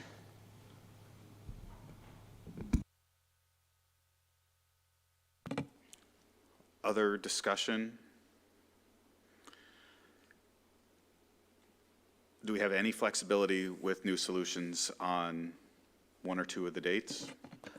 I don't know is the answer. I can go ask and come back to you at the next meeting if you want.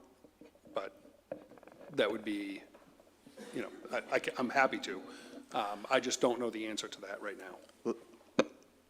I have a comment and a question. I guess the comment is let's ask, and then the question is, do we need to have these dates set to actually vote to at least establish the task force? And I'm looking around the room, I'm seeing heads shaking no. So I think we've probably got consensus to vote tonight to start the task force with the request to look at maybe modifying 1 or 2 of the dates to make it more accessible. Great, so then, with that, is there a motion to approve? Sorry, go ahead, Peter. Just make a suggestion. Just leave out the piece about the meeting schedule in the motion. All right, so is there a motion to approve the charge and composition of the elementary budget task force as presented? So moved. Second. I'm gonna All give year? that Is this gonna be all year? to Ben Crum. I'm gonna give that to Ben with Tori as the second. Any last discussion before we vote? All of those in favor? Aye. Any opposed or abstentions? That's unanimous. Thank you, Peter. Thank you, everybody. We're on to our FY24 end-of-year budget update. Sheri. Hi. And I have a question. Is there something on that presenter table that rattles? I know, I was wondering that too. I thought it was coming from me. Yeah. Not that. Try the.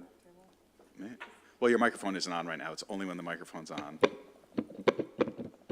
Well, if you tap the microphone, of course it's good.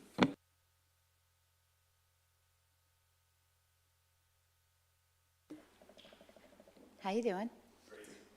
I might be a little hoarse. I went to Pink last night. Lots of loud singing. So I apologize if I'm a little hoarse. You all got the packet that had the report. So I just wanted to highlight quickly some of the main areas. So our FY24 revenue, we had a general fund appropriation of about $106 million. We used 1.375 of E&D, which left our budgeted revenues at 104.8. The actual revenue that we had came in was 105.3, minus, obviously, the budgeted. So we had a surplus of revenues of 468. Some of that came, about 44,000 of that was from our regional transportation. It actually came in a little higher than we anticipated. We did get a little more in charter school reimbursement aid, but we also got assessed more on the other side.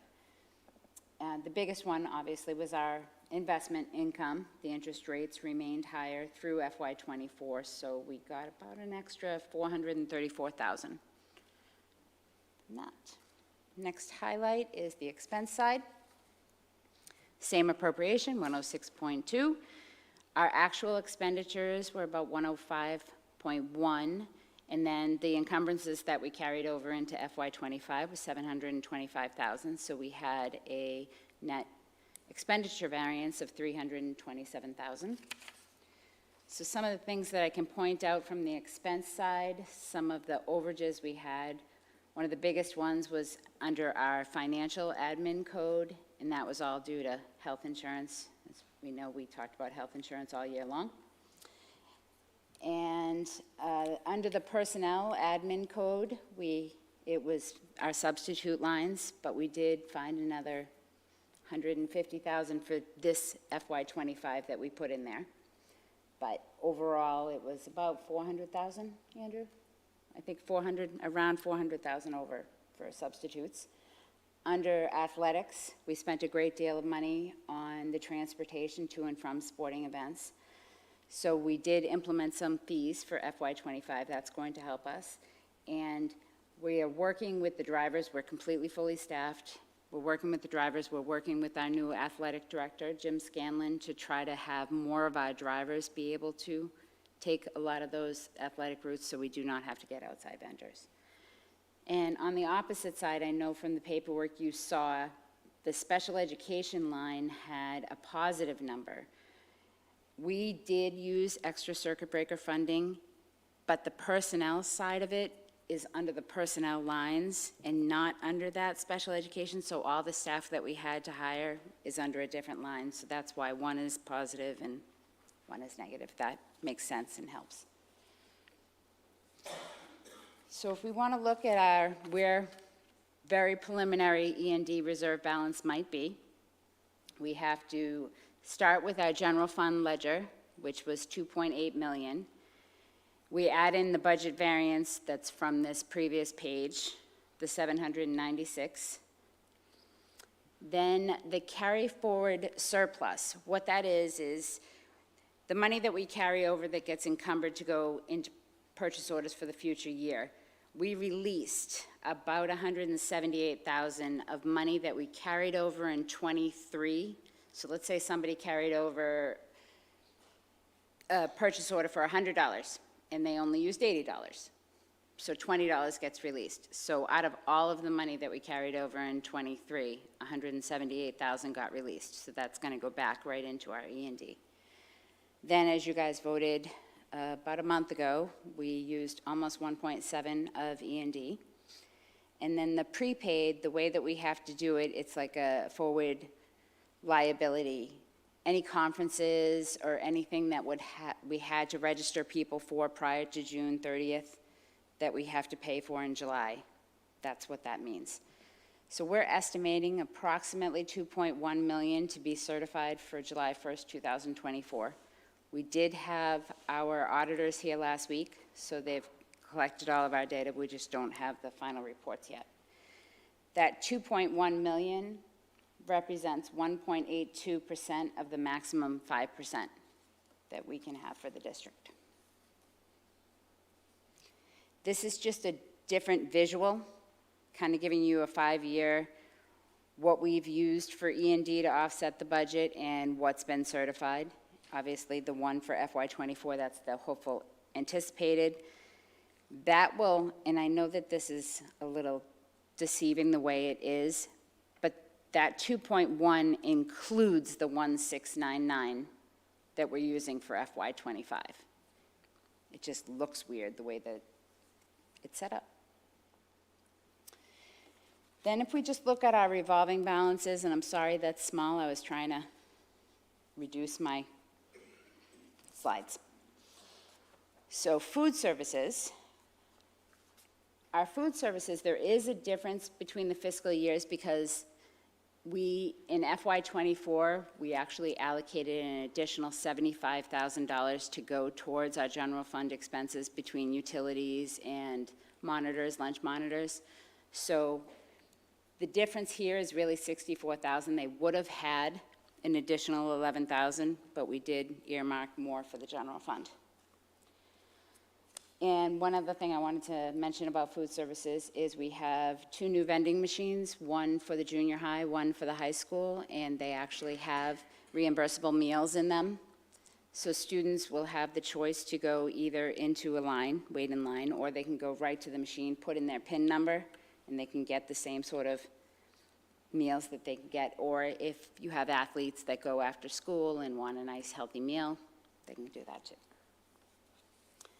For circuit breaker, as you know, we did have to use more of our circuit breaker funding last year than in previous years.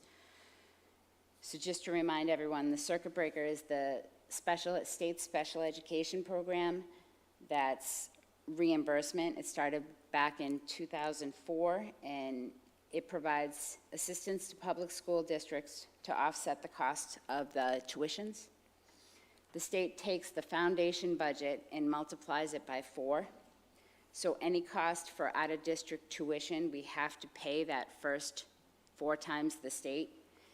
And then anything over that is eligible for up to 75% reimbursement from the state.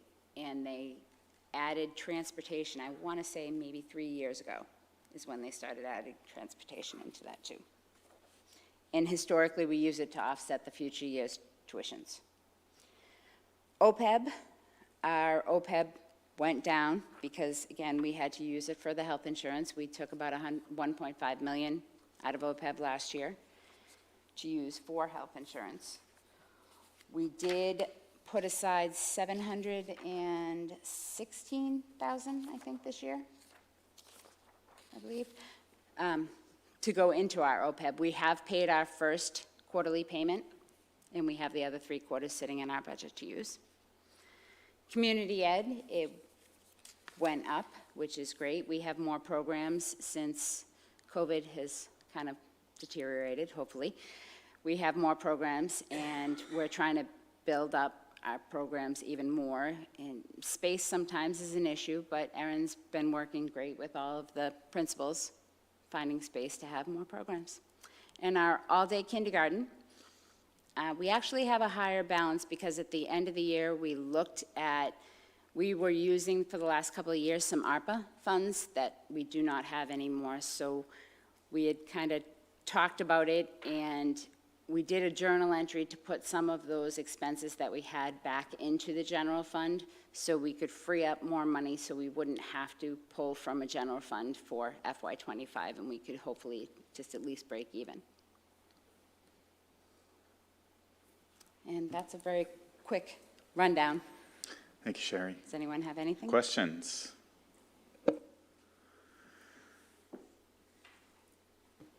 I love it when there's no Great job. questions.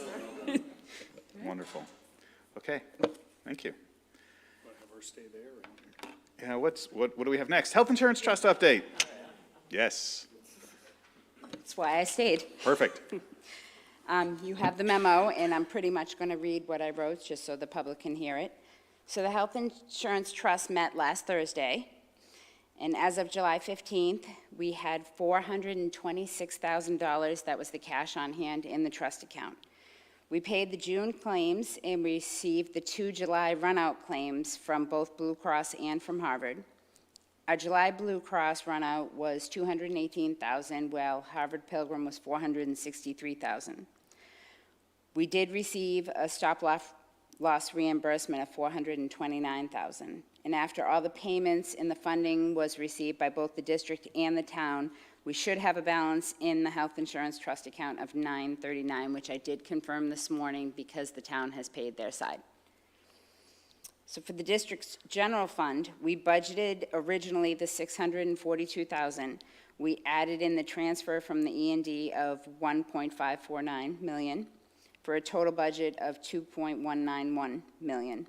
So after we paid out the June and the July bills, we still have a general fund remaining balance of $1.047 million. And based on our meeting the other day and the preliminary projections, and the fact that the district pays 77.45, so every bill, we just do a percentage now, we should be fine without having to find any more money and having to come back to the town or OPEB or whatever we need to do. Thank you. Do you have? Andrew, do you have anything you want to add as chair of the Health Insurance Trust before we see if there are questions from the committee? Thanks. It's a super comfy chair. The one thing to remember is that we're in the run-out period now. As of July 1st, we are no longer the self-insured health insurance trust. We are the deflating self-insurance trust. And the amount of money that will be going out will diminish. We have a responsibility for 2 years to be able to stay in some entity business. But the expectation is that each month the most amount will hit us before October. And everything will be very minimal after that. So we're in pretty good shape. Great, thank you. Questions, comments? None. What's next, Sheri? Nothing for you. I think it's setting the Imprest balance for student activities. Can you give us just a 2-second primer on what those are for those folks who haven't necessarily Sure. understood what those balances are before we vote them? We have 3 Imprest student activities checking accounts. We have one at the high school, one at the junior high, and one at the Blanchard. The school committee has to set the amounts, the maximum amounts we're allowed to keep in those accounts each year, and what we've always done historically is $35,000 for senior high school, $25,000 for junior high school, and $5,000 for the Blanchard school. So we do need a vote from the school committee to set those amounts. In case you needed to change anything, you would do it now, but that's what is recommended from the auditors and from our office. Excellent, thank you. So I'm going to change it up. There's motion language in the packet. The person who can find the motion language can then make the motion, and someone can second it. And Sheri can find her seat as we go there. All right. How quickly they give up on making a motion when someone actually has to say all the words. No, I had to actually blow it up to a size I could actually read. So, I move to set the Imprest balance of the student activities checking accounts for the 2024-2025 school year consistent with the prior year as follows. Senior high school, $35,000. Junior high school, $25,000. Blanchard Elementary, $5,000. Second? Nice. Tori made the motion, Yanchin made the second. All of those in favor? Aye. Any opposed? Abstentions? That's unanimous. Thank you all. Andrew, we've got a personnel report. So while Andrew's getting set up, I'll just set a little bit of table and I'll let him go through the personnel report with you. This is not something that you've seen before. I wanted to start this new this year. And I think this came out of some of the discussions with the community and questions that arose around staff coming and going and how numbers changed. And, if we're reducing staff, why do you see an increase and where are those staffing numbers?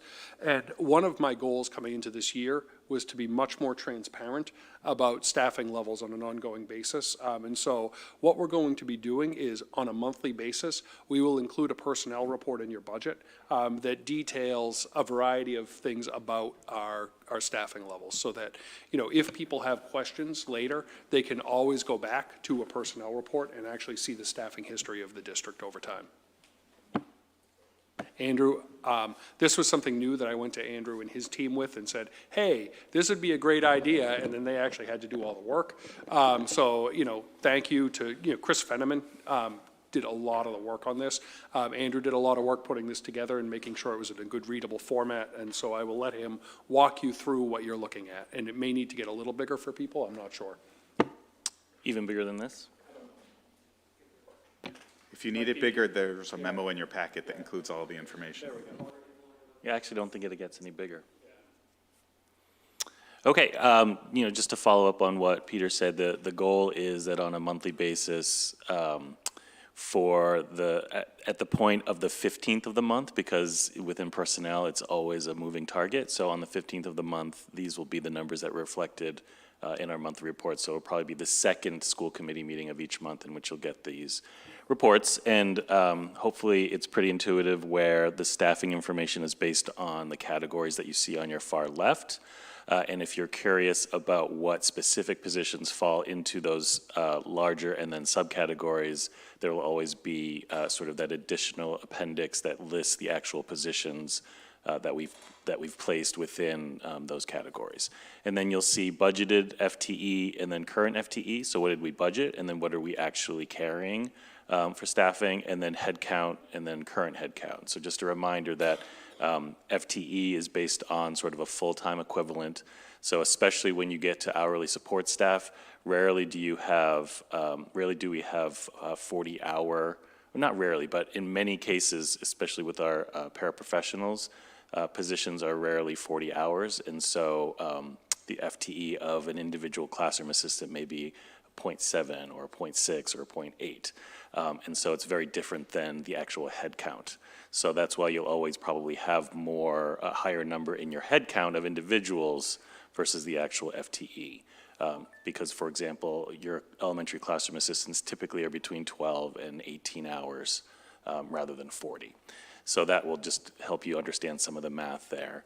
And then on your far right, the columns around revolving fund and grant funded, that's just to also help you understand in which categories is the funding for those positions, not from the actual appropriated budget, but from revenue. So obviously community ed, for example, if you see that is 100% funded by their revenue, and then there are some other categories where revolving funds support that. And then there will be grant funding. We do not have that at this time. It'll probably be available in our September or at the latest our October staffing report in terms of the grants, the amounts, and the degree to which they fund and support specific positions. And then there will be notes that offer just a little bit of our clarification about some of the differences in numbers. So if you look at district-wide administrators, we have budgeted 13, but current FTE is 13.6. So hey, what's the story behind that? Hopefully you recall that because we have a part-time interim special ed director, that's the 0.6. But in addition to that, because of that, Peter made the strategic decision to keep the assistant director of special education as part of our support structure for this year, given that dynamic. And then the last note that I'll offer is that we did have a budgeted high school English position, and that when that position became open through natural attrition, we made the decision not to fill that, just in acknowledgement of some of the things that we're talking about this year and what we might anticipate in terms of flexibility from a financial perspective. So those will be the notes that we offer monthly. And then we will add next month, we'll probably add these two columns about within a single month in certain categories. Are there individuals who have left those positions for one reason or another, and are there individuals who we've hired in certain positions one way or another, just to offer within a month sort of any change over time. So happy to answer any questions or get any feedback on that. Questions? Feedback? I have a quick question. Sure. So we're not going to have a presentation like this every month. Right. We're going to see this in the packet. And what I would say is for the committee members, we should take a look at this. But I'd also ask that if we see that there's some sort of big move, big change, something big that happens, maybe we find time in our agenda and I'll let Andrew, you and Peter decide, like something happened this month and we should call everybody's attention to it and take 2 minutes. One of my thoughts was for both this and quite honestly, the enrollment reports, I actually want to move things like that out of the FYI and just put it as a standing agenda item for you. And so that it gives us the opportunity in the middle of a meeting when we get to an appropriate time to just say, all right, we're at the personnel report. Andrew, do you have anything that you want to highlight in the personnel report? He might make a couple sentence comment about something he just wants to make sure you draw your attention to. You have an opportunity to ask a question, make a comment, and then we can move on. It's more of a placeholder, just so that if something has to happen, that there's an opportunity for it. Similar enrollment reports are, I think, another one where we want to be really taking a hard look at. So, same thing. Great. Thanks, Andrew. All right, no problem. All right, moving on. We've got some movement in the district treasurer's office. Peter, you want to give us a brief highlight of what's going on there before we make the motions to appoint our treasurer and assistant treasurer for the year? I'd love to. Sherry? I knew it was coming. I was ready for it. Wait, it's an HR thing, so should we just pass it over to? As of next Friday, Melissa will be completely retiring as the treasurer.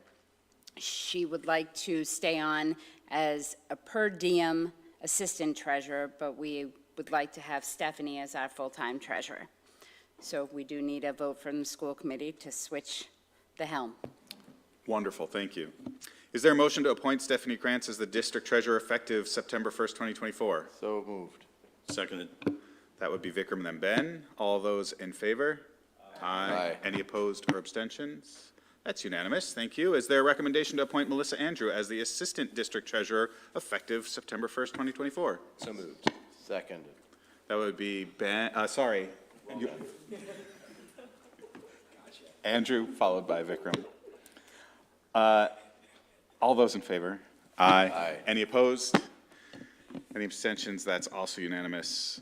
FY25 liaisons and assignments. So a note went out to the committee today. I'm just going to briefly go through this because it's getting late in the evening. What I will point out is that as we've tried in the past, we've assigned the chairs of the subcommittees, and we've worked with the district administration to find times that work best for at least the chair and the district representative. And then I've come out to the committee and said, this is the time that committee meets. It's super, super hard, as we discussed earlier, to find times when everybody can meet who want to be on these committees. So it's best for us to make sure that you know when you sign up to be a liaison or a subcommittee member, this is the time. This is the expectation, and to reiterate, the expectation is that attendance at all of these meetings is mandatory, and that there is work for all of the subcommittees that happens outside of the subcommittee so that you can be productive in that meeting. Same for liaisons. The expectation is that you attend those meetings for which you're liaising and providing an update back to the committee. I think particularly important this year in the coming out of an override in Acton and the potential budget challenges in Boxborough, that we make sure that we are present in those meetings, that our voice is heard with those other boards and committees. That being said, we have a budget subcommittee. Rebecca will be the chair of that subcommittee. Sherry's the liaison. Tori, myself, and Andrew will sit as subcommittee members there. Policy Subcommittee, Liz will be the chair, Andrew Shen will be the liaison, Yanshin, Leela, and Lakshmi will be on Policy Sub. There is a Warrant Signing Subcommittee, which is just a same group as the Budget Subcommittee, and we review those warrants that we're going to have someone get ready to read shortly, and give our approval to have those checks sent out prior to these meetings. Ben will chair the Capital Improvement Subcommittee, with Yanshin and Lakshmi as subcommittee members there. ALG, and I think we're still anxiously waiting to hear when the ALG sets their meeting dates, but Tori and Yanshin will be our representatives on the ALG. Ben will be our Acton Select Board liaison. Rebecca will be our Acton Finance Committee liaison. I'll be the Boxborough Select Board liaison. Liz will be the Boxborough Finance Committee liaison. Mr. Schwartz has a comfy chair in the Acton Health Insurance Trust. Legislative liaisons will be Leela and Ginny. I am the voting member of the OPEB Trust for the school committee. Vikram and Ginny will be on the Special Education Parent Advisory Council. And the joint PTSO, Rebecca, Andrew, and Lakshmi will be our members who are liaising with that group. And we were going to do a little bit of sort of rearranging how we work with them, which we'll talk about a little bit later. So with that, is there a motion to approve the school committee subcommittee assignments and liaisons? So moved. Seconded. That was Ben, followed by Vikram. All of those in, any discussion? Sorry. I just steamrolled right through all that. Good, no discussion.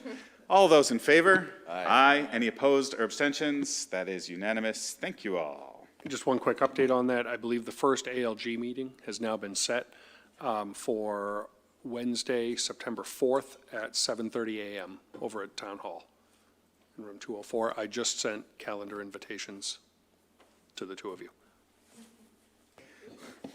With the affirmative vote, Peter hit send. Had it queued up. All right, we're moving on to our ongoing business, only an hour behind what the agenda says we should be at. So we have our ongoing agenda item around the school committee goal update. Last year, this was labeled as the school committee communication goal. I've purposely taken communication out of there because we have two areas of focus that we decided at our workshop this year. The first was to continue our outreach with the community, and Yenshin has volunteered to sort of coordinate that. We're not creating a subcommittee or anything like that. This is work that the entire committee needs to do. This will be our opportunity in our regular meetings to have discussions about what we're doing, what happened, what outreach we've had. Yenshin and I will work together to put together a list of all of the things that we want to go do. Most of this is the outcome from our workshop, so we are going to participate in community events. We're going to set some open hours at town halls. We're going to find other opportunities to engage with the community and find some ways to run some surveys, have an open survey basically with a QR code that anyone can scan and send us some feedback that way. We had a whole host of ideas. And so Yanshin is going to coordinate those, but by no means is she responsible for all of them, so I just want to make sure that everybody understands around the table, and those who aren't around the table right now, this is the work of the entire committee, and we all need to participate. We'll try to give you opportunities to participate in the way that best works for you. If you have to be in Boston from 8 a.m. to 5 p.m. every day, we understand that maybe in 2 p.m. office hour in the town hall is not possible, but maybe you can come out on the weekend, maybe you can help with some digital types of things. So we'll work on providing that to everybody. The second goal that we had was really to improve our own committee engagement and effectiveness. And so we're going to discuss some more of that at our next meeting. But, you know, for me, I will share, and I wrote this earlier this afternoon, one of my key indicators of an engaged and effective committee is that we can keep our meetings productive and as close to 90 minutes as possible, going on hour 2. Peter and I talked about this. We're going to get to 90-minute meetings. That is our goal for the year. What we need to do that is to make sure that everybody at the table has looked through the material, comes to the meeting prepared. We're going to talk about this a little bit more. We're going to talk about how the information is prepared and how is, best practices for looking through that and to participate in advance. There's deliberation that happens now, but there's a lot of clarification that can happen in advance, and those questions are great to come in early so that the administration can prepare some of that, or at least speak to it. I know that Tori sent some questions in advance around some budget topics, and Sheri was able to respond to those in the meeting. That's what I mean by being effective and efficient, right? We still want the information out. We want it available for the public, but we want to make sure that the meetings move as efficiently as possible. And really, I'm saying this now. We talked about this a lot at our workshop, and I'm going to sort of count on the committee to hold each other accountable for being respectful of our time. So we cut the discussion of Towerco short. Everybody had their say. We weren't taking action on that tonight. For me, that was indicative of the fact that we want to keep moving forward through our agendas. The more we get past 9 p.m., the less effective we become. I'll pause. Lakshmi. Realistic? Sorry? Is the goal realistic? Is the goal realistic? The 90-minute goal? If you take the Towerco out today, did anybody dwell on all the documents that No. were provided? They weren't, right? So I'm just asking, is that realistic that we would? It's a goal. It's an aspiration. Is it realistic? I think we need to, I think we need to all sit around the table and decide that and look internally to say, is this something? What I, as the chair, want to be able to do is to cut off the conversation when we've all had at least a go at it and just say, hey guys, let's keep moving this forward. And I don't want people to feel like this is a slight against them. This is our desire to move the meeting forward, and I think we have to say that now so that it may not just be me who says, hey, we need to move this forward. I want everyone else on the committee to be empowered to either say, I think we've heard enough about Sandwich's cell tower, or people to say, I don't think we've discussed enough about cell service on Cape Cod. Can we talk about this a little more? Andrew. Is this why you have the weapon and we don't? This is not a weapon. This is a matching accessory for my shirt. More comments on this. Yanshin. Just a quick question. So there are times that we would have educators coming in to do presentations. Those presentations usually runs like 40 minutes. hour-ish. So for those meetings, an hour and a half. This is two-sided for sure. So I am responsible for the efficiency of us as a committee. And Peter and I have had lots of conversations about how we can improve the presentation side of that. I'm super tempted to get a stopwatch clock for in front of my computer, by the way, but Yeah. you want to speak to that? Yeah, so, a couple things we're going to be working toward, and I don't think it's going to be perfect, but, one is in how we prepare meeting materials for your packet. Hopefully you notice this time, there's almost an extreme consistency to how packet materials are presented, down to the font and what size font is being used. Awesome. But no, in all seriousness, we are really looking at making sure that we're clear, concise in the packet, that you know exactly why you're looking at something, that it's presented well and clearly. If it's easier to write bullets, then we're going to write bullets. If a table is more appropriate, we'll throw a table in. It doesn't always have to be long text narrative to everything. So we're thinking about that a lot. We're thinking about even how we, spell something out the first time and then use the acronym in parentheses after to make sure it's really clear what we're talking about. So we're taking those steps to make sure that the materials are clear for you. The other thing we're doing, we're really targeting kind of 2 duration of presentations, a short presentation being about 5 minutes and a longer presentation being about 10. I think there's going to be some calibration for us to get to that. And it means that we won't say everything that's been put in your packet. Our goal is to highlight items from the packet, but not necessarily get into that level of detail. So I just want to be clear, it means we're going to be more efficient, but hopefully by us being more efficient in the presentations, it actually allows more time for committee deliberation and discussion of items. And that's really the goal of how we're trying to prepare for these board meetings. Other thoughts or comments on either our committee engagement goal or our communication goal? Rebecca? I see them as very much interlinked, because I think if we're keeping our meetings to 90 minutes and we're keeping the discussion shorter, there's at least some people who are listening who are waiting to hear us ask questions for that to be like a sort of transparent public discussion. So then if there's less of that, or it's, a little bit more condensed, that just means we're going to have more work on our plate to go out into the community and explain exactly what we've been talking about and how we have covered all our bases and, talked about all of the facets of these questions. It's a great point, and it's a great segue to what we're going to be talking about at our next meeting, which is the new platform that we're putting in place to make all of our materials more accessible, text searchable, so that as we do communicate with people, right? How many times has someone said to you, when did you guys talk about that? We say, oh, it was in the meeting with the packet, and then they've got to go to this webpage and they got to scroll through and they hit Control F to search for that term and it doesn't exist. We're trying to improve that so that there is, while maybe the meetings are focused on deliberation, the information that's provided is more accessible outside of the scope of the meeting, I think is the goal. Lakshmi? I was going to touch that, you did. Wonderful. Any other comments? Vikram? Well, since I'm already here, I was going to say that one of the things about getting these questions, then they're answered in the presentations as they come up, so it streamlines the whole process. And I think setting 8:30 as a goal is good. I mean, if it goes over, we set 9 as a goal, then it goes 9:30, 10. 8:30 will go to 9 and 9:30, so it'll benefit everybody, and making everything more transparent, I think it'll work to everybody's favor. Also, Yankson, to go to your comment about some of the educational discussions, one of the things that I think I've seen evolve over time is when there might be a great educational topic that you really want to be able to talk about, and then there's some heavy business items that you have to take votes on and discuss and deliberate on, that can be a real strain. We're going to try something, and I'm not sure how it's going to work, and I think there'll be some blending. But what we're going to try to do is the first meeting of each month is going to be more heavily or devoted to educational topics with really an opportunity to dig into those a little bit more.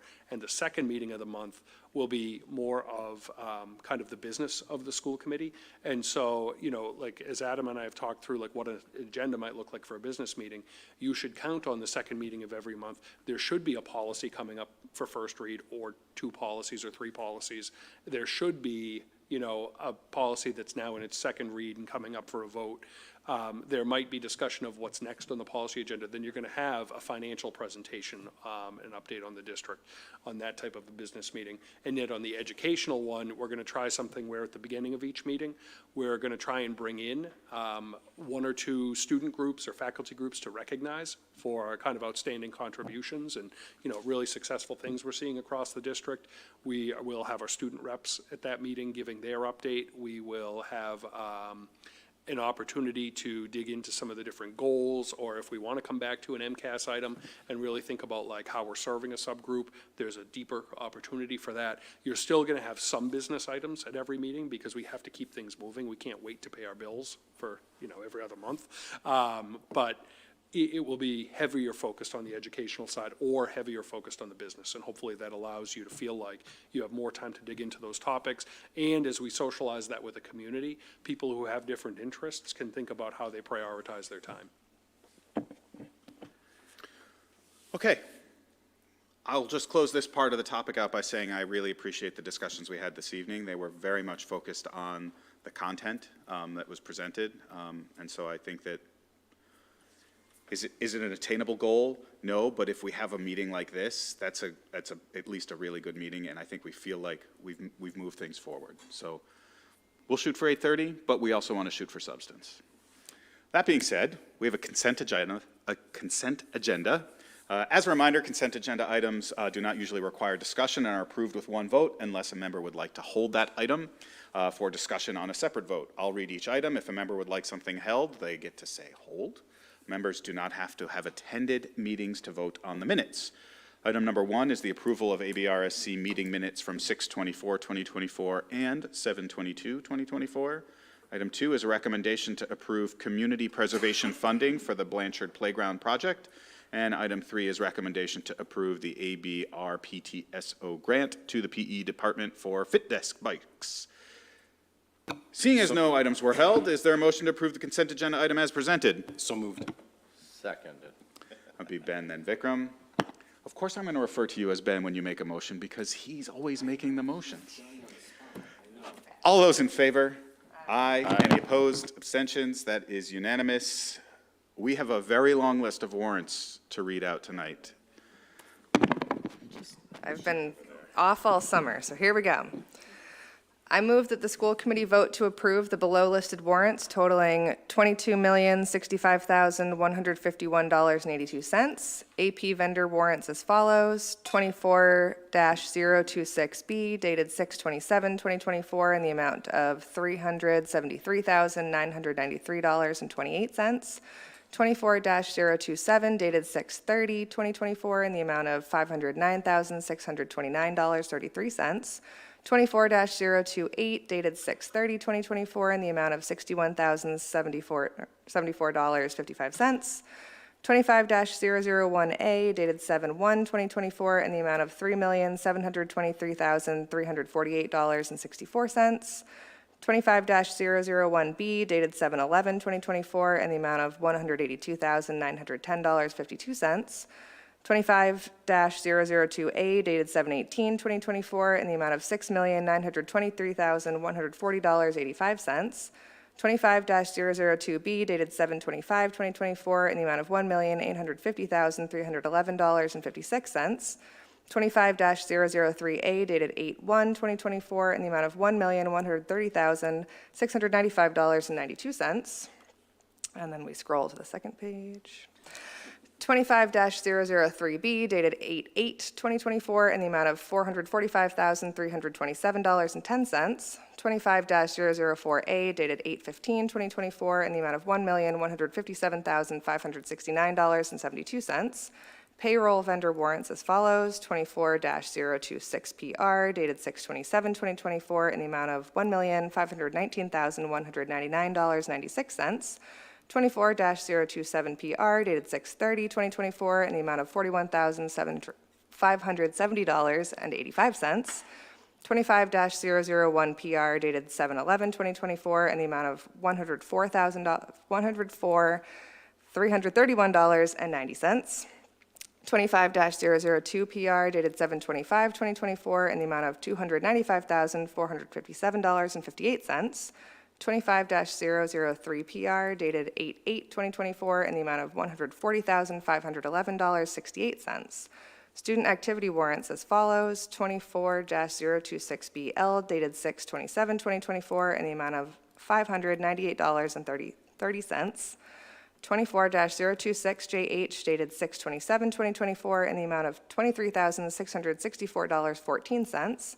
25-002 SH dated 7/18/2024 in the amount of $13,128.23. And payroll warrants as follows: P2426 dated 6/27/2024 in the amount of $1,396,345.60. P2427 dated 7/11/2024 in the amount of $178,572.72. P2501 dated 7/11/2024 in the amount of $536,669.01. P2502 dated 7/25/2024 in the amount of $732,264.64. And P2503 dated 8/8/2024 in the amount of $724,835.74. Second, go Becca. All right, Tori, you seconded that. Yes, I did. All those in favor? Aye. Any opposed? Abstentions? That is unanimous. Thank you so much, Becca. Peter, anything in the FYI we need to highlight this evening? I will let it stand for itself. Okay, great. With that, is there a motion to adjourn? So moved. Second. Ben, then Tori. All those in favor? Aye. Aye. Any opposed? Abstentions? Thank you. We are adjourned.